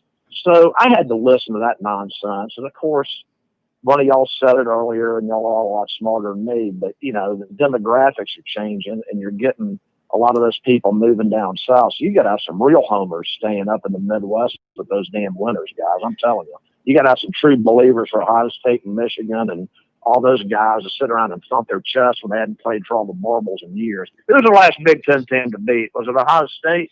Wasn't Urban the last one to get one up there? Yeah, in 2014 they beat Oregon, but again, Prior to Urban doing that, when was the last time Yeah. the Big Two- Ten? 2002 Florida. 2002 when they beat That's why Miami in they- overtime, Well, 37-34. they stole that game from Miami Yeah. in the Fiesta Bowl. That's in right. 2002. That's right. Yeah. Hey, Yeah. Paul. So And then- think about this. That would have been the logical thing for ND to do at that stage. But that was at the beginning. And, ND made that Notre Dame Saturday contract, and everybody was walking around in shock, I guess, on the money angle of it from the different conferences. But it didn't take them long to get over the shock and get their own deals going. God bless them. So then Notre Dame was kind of left out in the cold. Yeah. I mean, when I was there, the other independents were Penn State was independent, I think. Yep, they were. I'm pretty damn sure they were. Yes, they were. Penn State was independent. Miami was independent. Was Florida State and ACC back then? No, they didn't join the were ACC independent. till 92. 92. Yeah. They were Right. So independent. it was a completely, when I was there, it was a completely different landscape. And I think it would be the right business decision to align with the conference. But guys, Yep. I'm telling you, man, it is a whole, it's a whole different mojo up there. Yeah. Paul, Yeah. Francis. They really believe the narrative. What's the old Liberty Valance thing? When the legend conflicts with the facts, print the legend. There are a lot of people. Yeah. Let me say this before we go back up to Jimmy Hodge. Notre Dame going to the Big Ten is kind of like my friend Barry. I used to say, you taking a girl down to the beach with you, you say, why take sand to the beach? What does the Big Ten gain by bringing Notre Dame in? They come into the South to the ACC. That's not going to happen now. I know. But, I understand it may have happened back when I was there. Exactly. Yeah, but it opens up for recruiting, and it's scary what they could do in recruiting. Sure. But let's go back to Jimmy Hodge real quick. And Francis, we'll keep you a few more minutes before we let you get back to hugging the couch. Yeah, well, even when the ACC bailed Notre Dame out back in August, when it looked like they had basically lost their entire schedule except for the 5-game contract annually, that they've signed with the ACC to play 5 football opponents. Even when the ACC came through, and offered to provide Notre Dame a complete schedule, Jack Swarbrick, who is let's say not the most humble individual in college athletics, said, instead of acting thankful that the ACC came through for him, he acted like Notre Dame was doing the ACC a favor to grace their different stadiums with their presence, So, and that is the type of stuff that really irritates a lot of people. I mean, this is not your Father Hesburgh and Father Joyce Krause's Notre Dame. Yeah, exactly. Right. But so I see no way, no how in football that they are going to get away from the independent status. That's how they built a national following, and that USC game has gone on for almost 100 years, and now they've got that pairing with Stanford, so that in the final game of the season every other year, once they play that season finale out there, their whole staff can stay out there and start recruiting for that early signing period, right away. And they get players from Texas, Florida. They get them everywhere. But again, it's just they've just come into a really good situation, I think, with Kelly, where, he just meets all of the qualifications you need for a head coach. He's coached at every level of the sport, from Grand Valley State to the MAC to Cincinnati, and who's now in the AAC, of course, and then up to Notre Dame. And he's just an excellent coach, and he just fills all the check marks you need for a guy, like I said, to deal with the administration, to deal with the pressure of winning at Notre Dame. And I would, if I was Notre Dame, I think they signed him to an extension, but I would add about 5 to it, really, if it was me. But the really surprising thing, though, is every time I watch Notre Dame and I see Tommy Rees in the press box, who's now their offensive coordinator, I'm going, how on earth is he on this coaching staff the way that Kelly used to berate him on the sidelines after he'd make a bad throw? Oh, I bet he still does. I bet he still does berate him on the practice. I bet he just has him there to berate him only when he gets upset. Great Because you know, he tried. Great point. He tried to choke the guy, and I guess he's like, all right, I can't try to choke anybody anymore. I'm just gonna yell at Tommy Reed some more.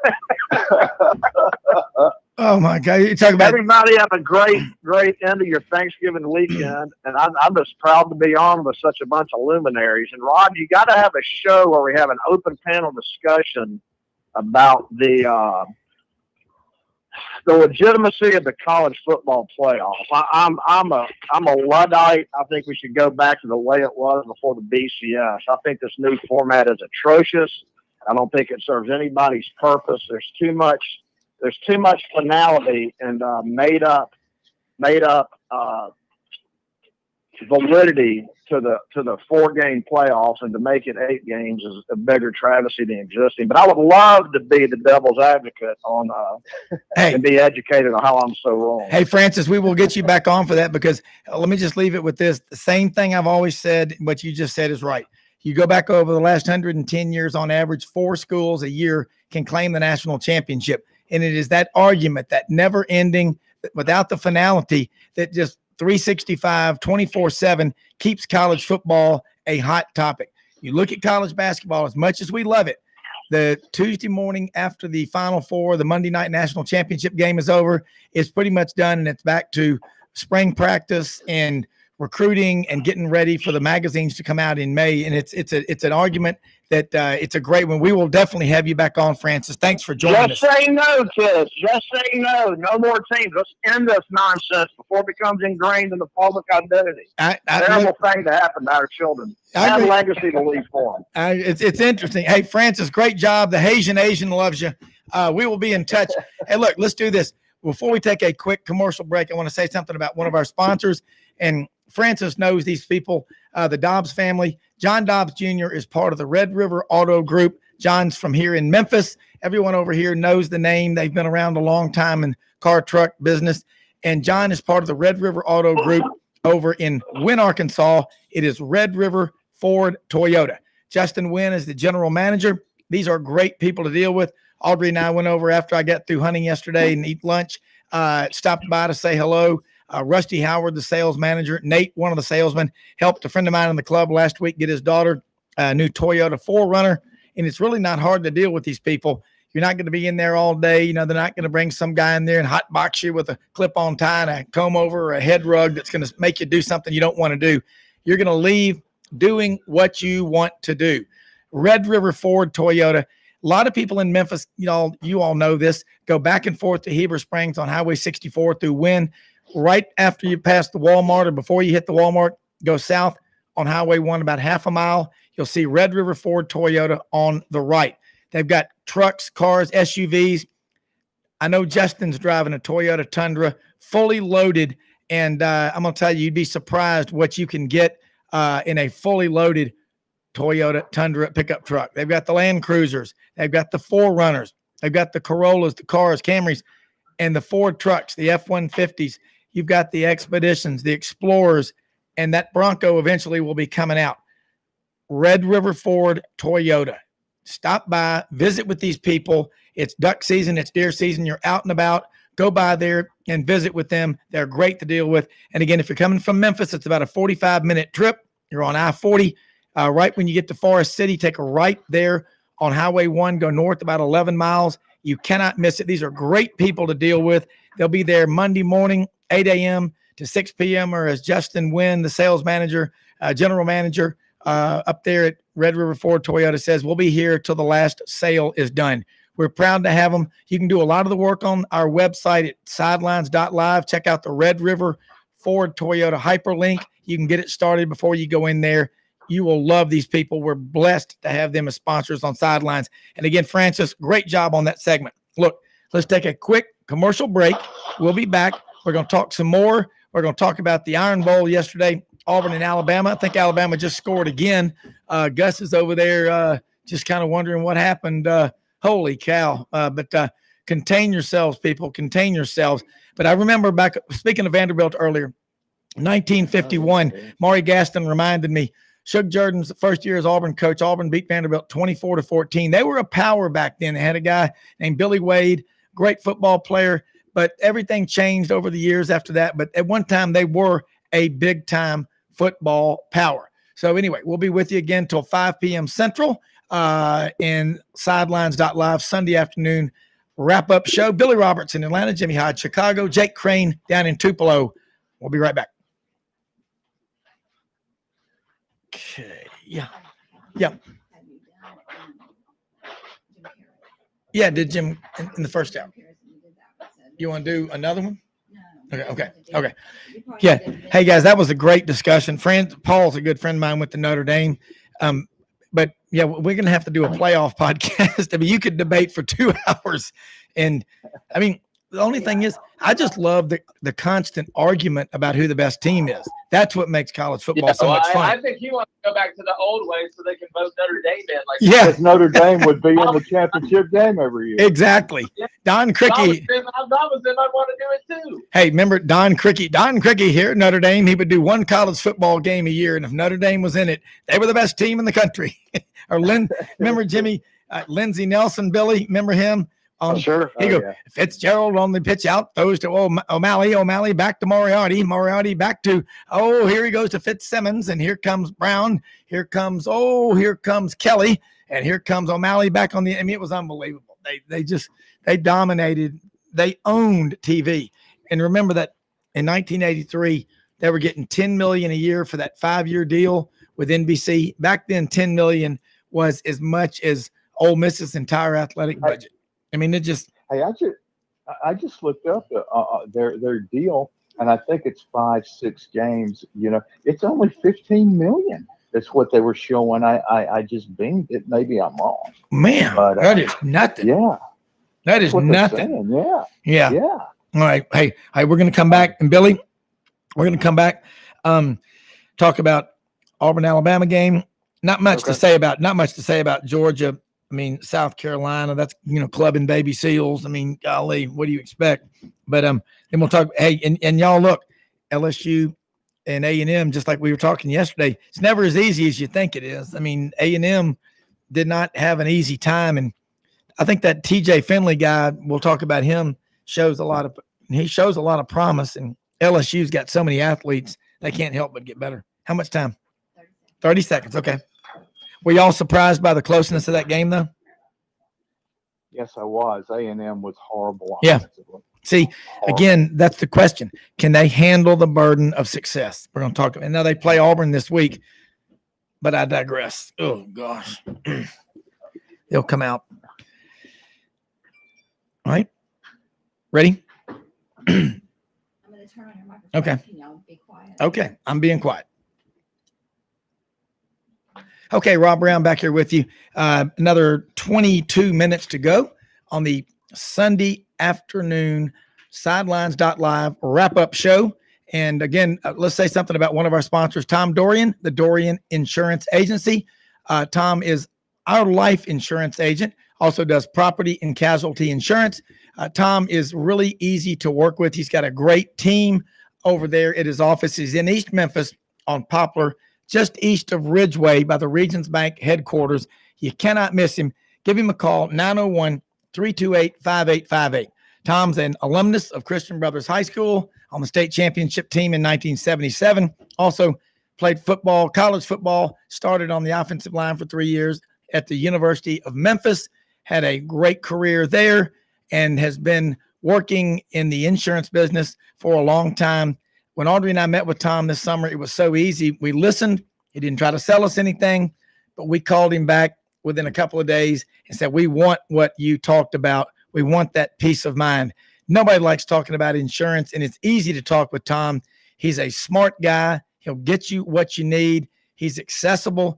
Best thing about Tom is he knows the products that are out there. And again, if you're like most Americans and you might go years without making a claim on your home and auto policies, they have a program that returns 25% of your premium. Check him out, the Dorian Agency. That's Tom Dorian. He's my agent, and you can get hold of him at 901-328-5858. Check out his hyperlink on our website at sidelines.live. That is the Dorian Agency. All right, guys, great segment there with Francis. That was a lot of fun. Now we go to the post-mortem from Tuscaloosa yesterday. Alabama 42, Auburn 13. Let's be honest, in my opinion, and I'll throw it out there to you first, Billy. Alabama could have scored a lot more, and Auburn got close at the end, to try to make it 42-20. They didn't do it, which meant they didn't cover, unfortunately. They didn't cover the line. But Mark Anthony Richards, can we buy an H for $100? I mean, Mark Antony or Mark Anthony? I thought it was Mark Anthony. But anyway, he had 55 yards rushing in the game. He's been persona non grata, just the invisible man all year long. That's the way to do it there, Gus. Just let him just not play the entire year till the Alabama game and then put him out when it really, the game was already out of hand. I mean, this guy looks really good. We've heard he looks like Kerryon Johnson. Was Chad Morris at the game yesterday? Look, it is so frustrating. Gus is now 1-10 since 2014 on the road against top 5, top 10 teams. He's now 0-12 on the road as Auburn's coach against Auburn's big 3 rivals of LSU, Georgia, and Alabama. Billy, what's not to like about that? Well, I think that you nailed it with that analysis on the road record against quality opponents, top 5 opponents. Coach Tuberville, had a hell of a lot better record than that on the road against big-time teams. And, he's beloved by the Auburn fans because of that. Yep. And respected by the Alabama fans. That's why he got voted into the Senate. Probably 62 to 38%, I might add.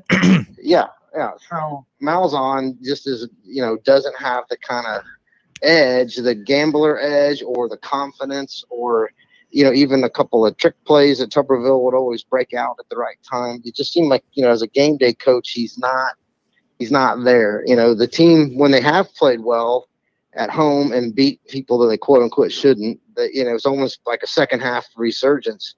So I'm happy they're making halftime adjustments, but it shouldn't take that freaking long. They should be making adjustments earlier before the game gets out of hand. And that's the theme I saw yesterday, was the game was out of hand early because they were determined to run the ball, knowing that was probably a stubborn and probably a failed strategy, but they wanted to quote unquote, establish the run. Not the right thing to do. They should have thrown, the ball. They should have had 5 receivers all on one side of the field, flood the zone, just try to find somebody open and send Schwartz deep for a deep pass, take a couple shots to loosen up the coverage a little bit. They didn't do any of that. And the game got out of hand, and then they started throwing the ball because they had to play from behind, and they got one-dimensional within the first 7 minutes of the game, and that's what happens. You get beat badly when that happens. Kind of reminds me of a guy who calls his insurance agent to buy the fire insurance policy when his house is on fire. I mean, it just doesn't work. Look, I thought Auburn, if they played a near-perfect game and Alabama had a meltdown, they'd have a chance to win. That did not happen. Auburn, Bo Nix, he's regressing as a quarterback. And, the pass to Seth Williams, it's just one after another, after the other. They've got to find themselves. Jake Crain, I know you were happy with the results yesterday. I was talking to you. I could feel the steam. I pressed a couple of shirts through the phone talking to you. But it was ugly, but it was not. Look, if you're an Auburn man, I'm an Auburn grad, love Auburn. When you pay $7 million a year to a coach, the 6th highest paid coach in America, and you get these kind of results, you cannot be happy. And if you are happy, guess what? You're going to continue to get the same results. Yeah. I mean, it's pretty simple. And I said this after the Georgia game. That game wasn't lost yesterday. That game's been lost in recruiting day after day after day after day for a while now, because it all goes back to recruiting. The team with the best players is usually going to win the game, and especially the team with the best and the most disciplined players are definitely going to win the game. But, I agree with what was said earlier. I talked about it on my recap today. I mean, Auburn showed up to face an offense that is going to score. You're not going to stop them. You got to hope you get a couple turnovers and maybe get some holding penalties or Mac doesn't play great. You're not going to stop them all the way. And you showed up offensively with peanut butter and jelly. You did a few motions, a few different formations. You gave one reverse, and then you said, okay, well, I guess we're just going to have to beat them with peanut butter and jelly. And there really was no adjustment yesterday. And you talk about, I'm just looking at it from a schematic standpoint. You're so overmatched on the lines that you had to do something, whether it was more quick game. I was surprised you didn't see any slants. I'm not a huge RPO guy, but you didn't see a ton of those. Auburn lined up and tried to run split zone and power at Alabama. And when that doesn't work, Gus Malzahn is lost because his whole passing game is built on the success of split zone, inside zone, and the gap scheme running game. And if he doesn't have that, any offense that's one-dimensional is going to get beat in the SEC on a regular basis. My problem is this. We can talk about this game. They were overmatched. They were a better team. But this is year 8. All right? This is year 8. And in year 8, you were a 25-point underdog to your rival. Why is nobody talking about that? That's embarrassing. I remember when Auburn, who had just lost to South Florida, I think, went down to Gainesville and was a 17 to 20-point underdog against Florida and actually beat them. But I was shocked it was 17. I couldn't believe that because we used to, at least from my standpoint, it didn't matter who was playing on the team. When there was a big game, they're going to have to kill you before they blow you out. And that's the softness that Gus Malzahn brings. I don't cuss in practice. We don't do things in recruiting that other schools don't. And when you don't sign, and again, you can look at, it's a top 15 class. Look at the linemen. Auburn hasn't signed an high school offensive lineman, I think, in 35 years, or at least since Gus Malzahn's been in the last 4 or 5 years. So at this point, you're paying a guy $7 million a year to be 0-12 against your rivals on the road. I don't expect you to win even half of those, but you got to win one of them. You don't have a national championship. You won one SEC championship in 2013. You're letting Georgia and Alabama shove you in a locker every time they see you in the school. And the only chance you get to fight them during the year, you show up with peanut butter and jelly. It's disgusting, in my opinion. If he doesn't have the kick six and pull the Hail Mary out of his rear end, he'd have been fired a long time ago. But you got to be able to see the beach through the forest. And if you're looking in the forest, it's the hold from dodgeball. I'm not okay. You're not okay, but that's okay. They need to fire him.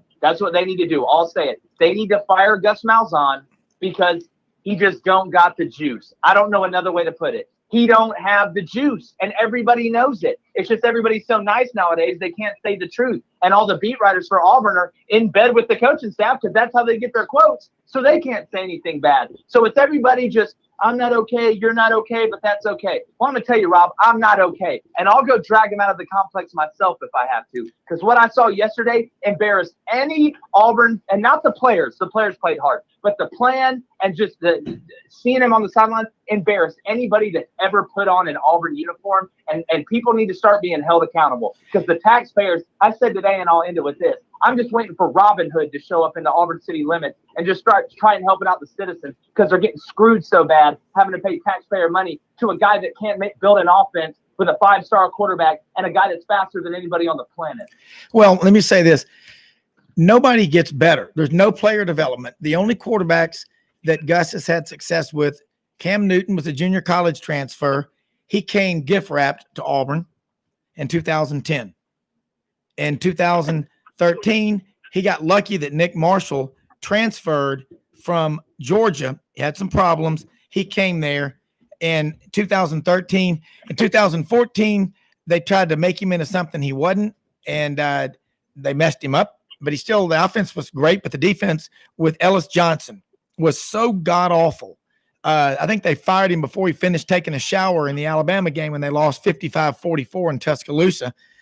And then you look at 2017.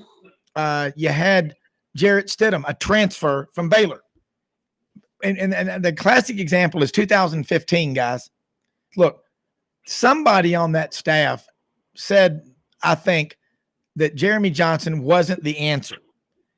But Gus liked him because he was 6'5", 240. He reminded him of Cam. He went to SEC media days before ever doing anything really other than some, playing against Western Carolina, October the 12th of 2013 in a 52-13 Auburn win, whatever. So what?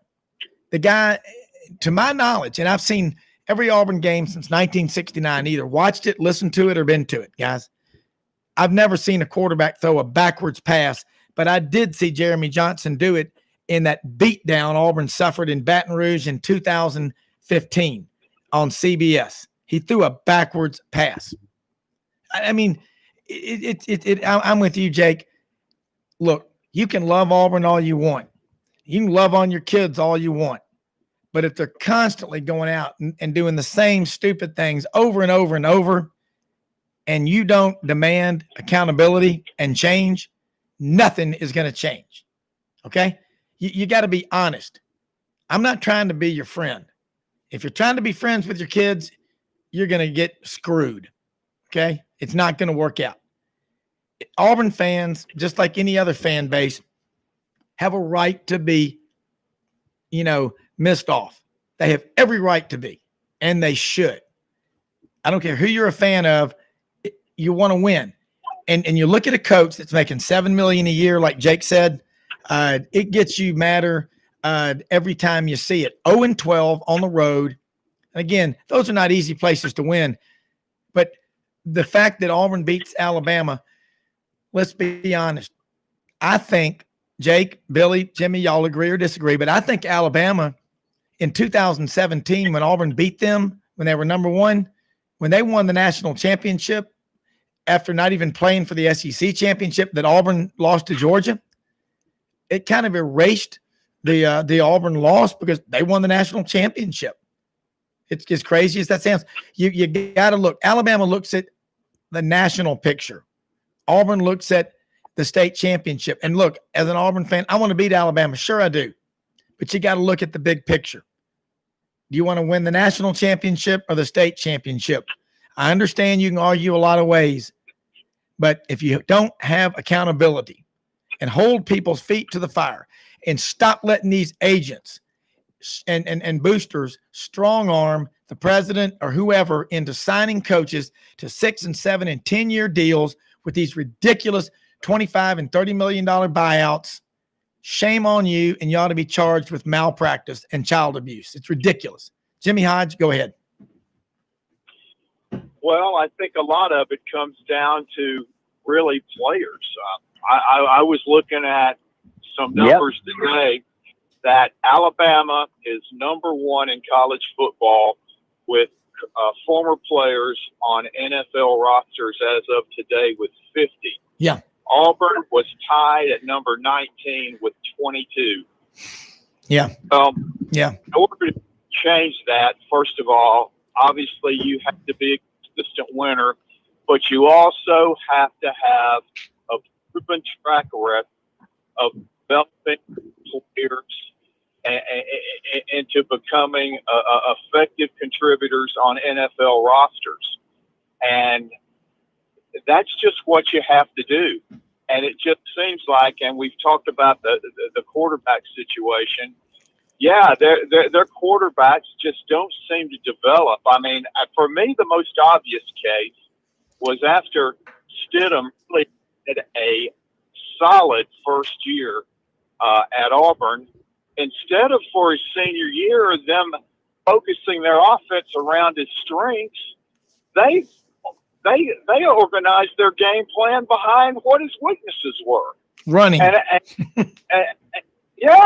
a result, they had a horrendous season with an NFL quarterback. Yes. I mean, I'll just never understand it. So I just don't know what their philosophy is around, developing players at that position, but it's not working. And I get the fact that, hey, we're not talking about pro football. We're talking about college football. We want to do what we think will help Auburn win and not worry about what kind of NFL quarterback this guy might possibly be. And I get that, but the way they handled that situation with Stidham, in my mind, was almost criminal.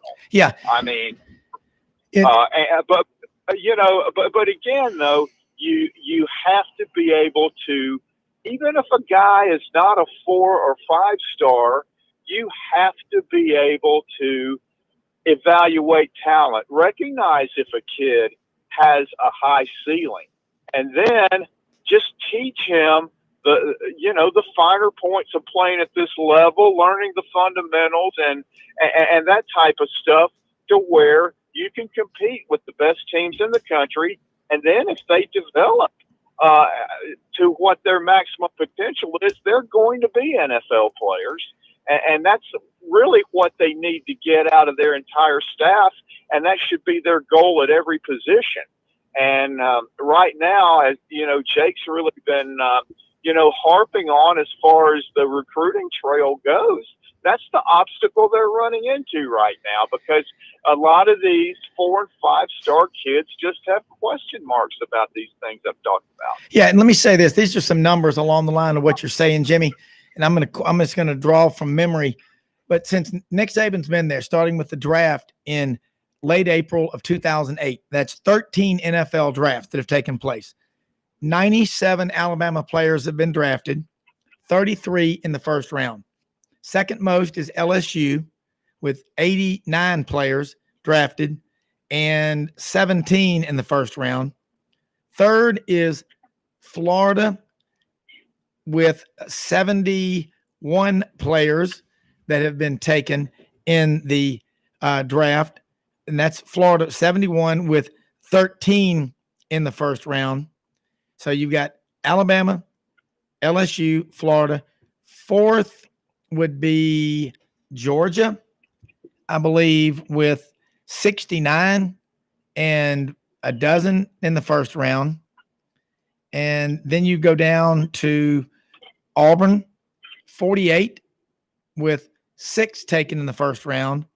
And number 6 is Tennessee with 32 in the last 13 drafts, 32 players drafted and 7 taken in the first round. And you have to look at these numbers for what they are. Yeah, we're talking NFL draft, college football, and Auburn in 2010 didn't have but a handful of guys on that team when they won the national championship that went on and played in the NFL. So they coached them up. But this coaching staff, you just got to do a better job of developing your talent. I mean, you look at LSU right now.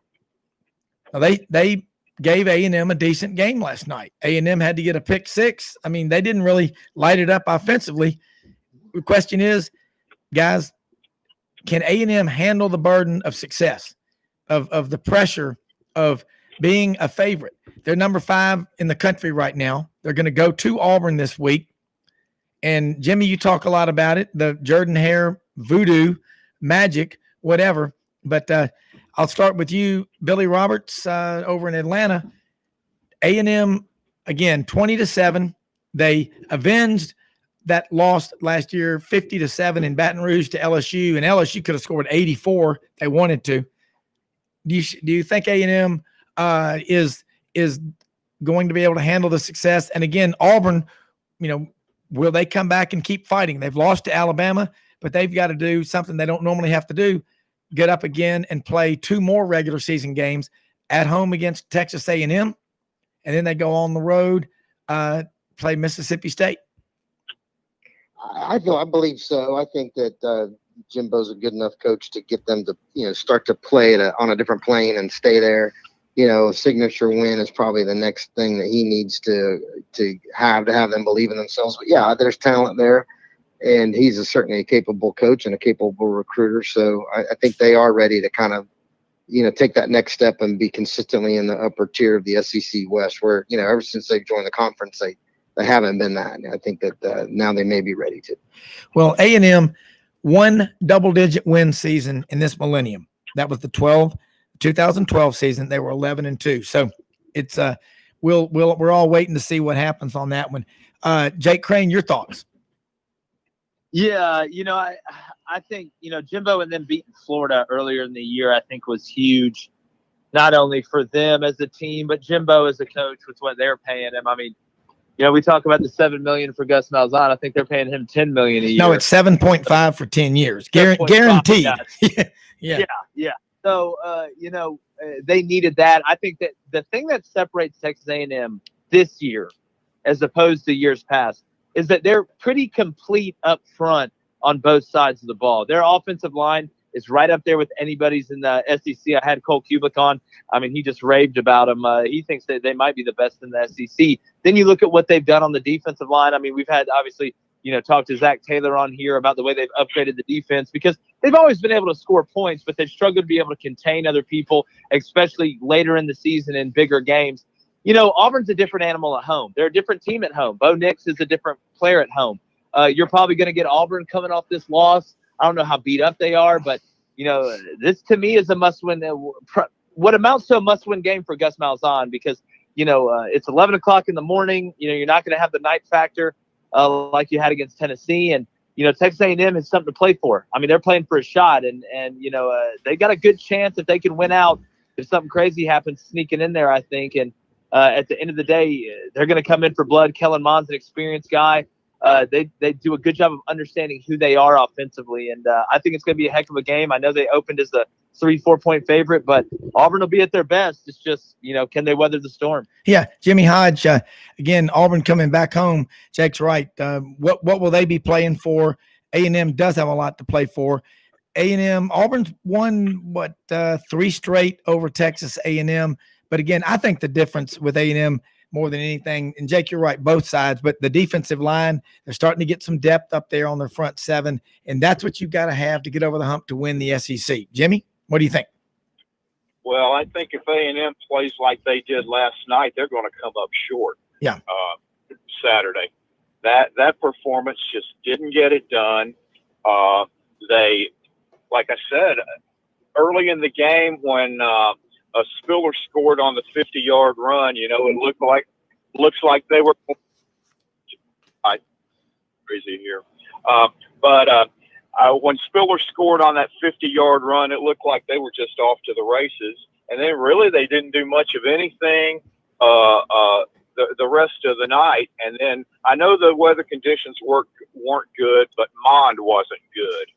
To be truthful with you, you would think right when he's starting to develop into a really consistently good player, he's a bad game and he misses open receivers. And, he's obviously a lot better, but he has some traits that I see from Garantano and Felipe Franks. Yeah. He'll just make a bad decision at the wrong time.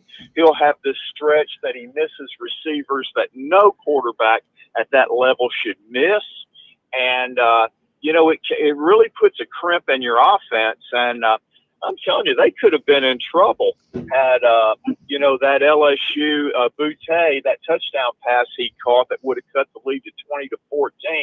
They rightfully overturned it on replay because he lost control of the ball for just a split second. By the time he caught it, he was out of bounds, and then Finley threw the interception. But, you take away those two horrible throws from Finley, one of which was a pick six. That's anybody's game, and A&M should have had all the motivation in the world. Yeah, they got beat 50-7 last year, and this was a chance for them to annihilate LSU, and it just didn't happen. Yeah, I agree. Listen, guys, we have run over time. I just got the text from Nigel. But look, great show, and Jimmy Hodge up in Chicago, thank you. Jake Crain, Tupelo, thank you. Billy Roberts, thank you so much. Hey, Francis, Harold Grader called in on the Liberty Bowl. Love hearing about the college football scene. And just let me say this, great show. Join us again next Friday, 3 to 5 p.m. on Fridays, www.sidelines.live. That's the Friday afternoon Sidelines broadcast. Saturday mornings, 8 to 10 a.m. Central. That is on Sports 56 WHBQ. And again on Sunday afternoons, the 3 to 5 p.m. Sunday afternoon wrap-up show, sidelines.live. Go to our website at www.sidelines.live. This show, if you missed it, you will be able to hear it here within an hour. And again, support our sponsors. All of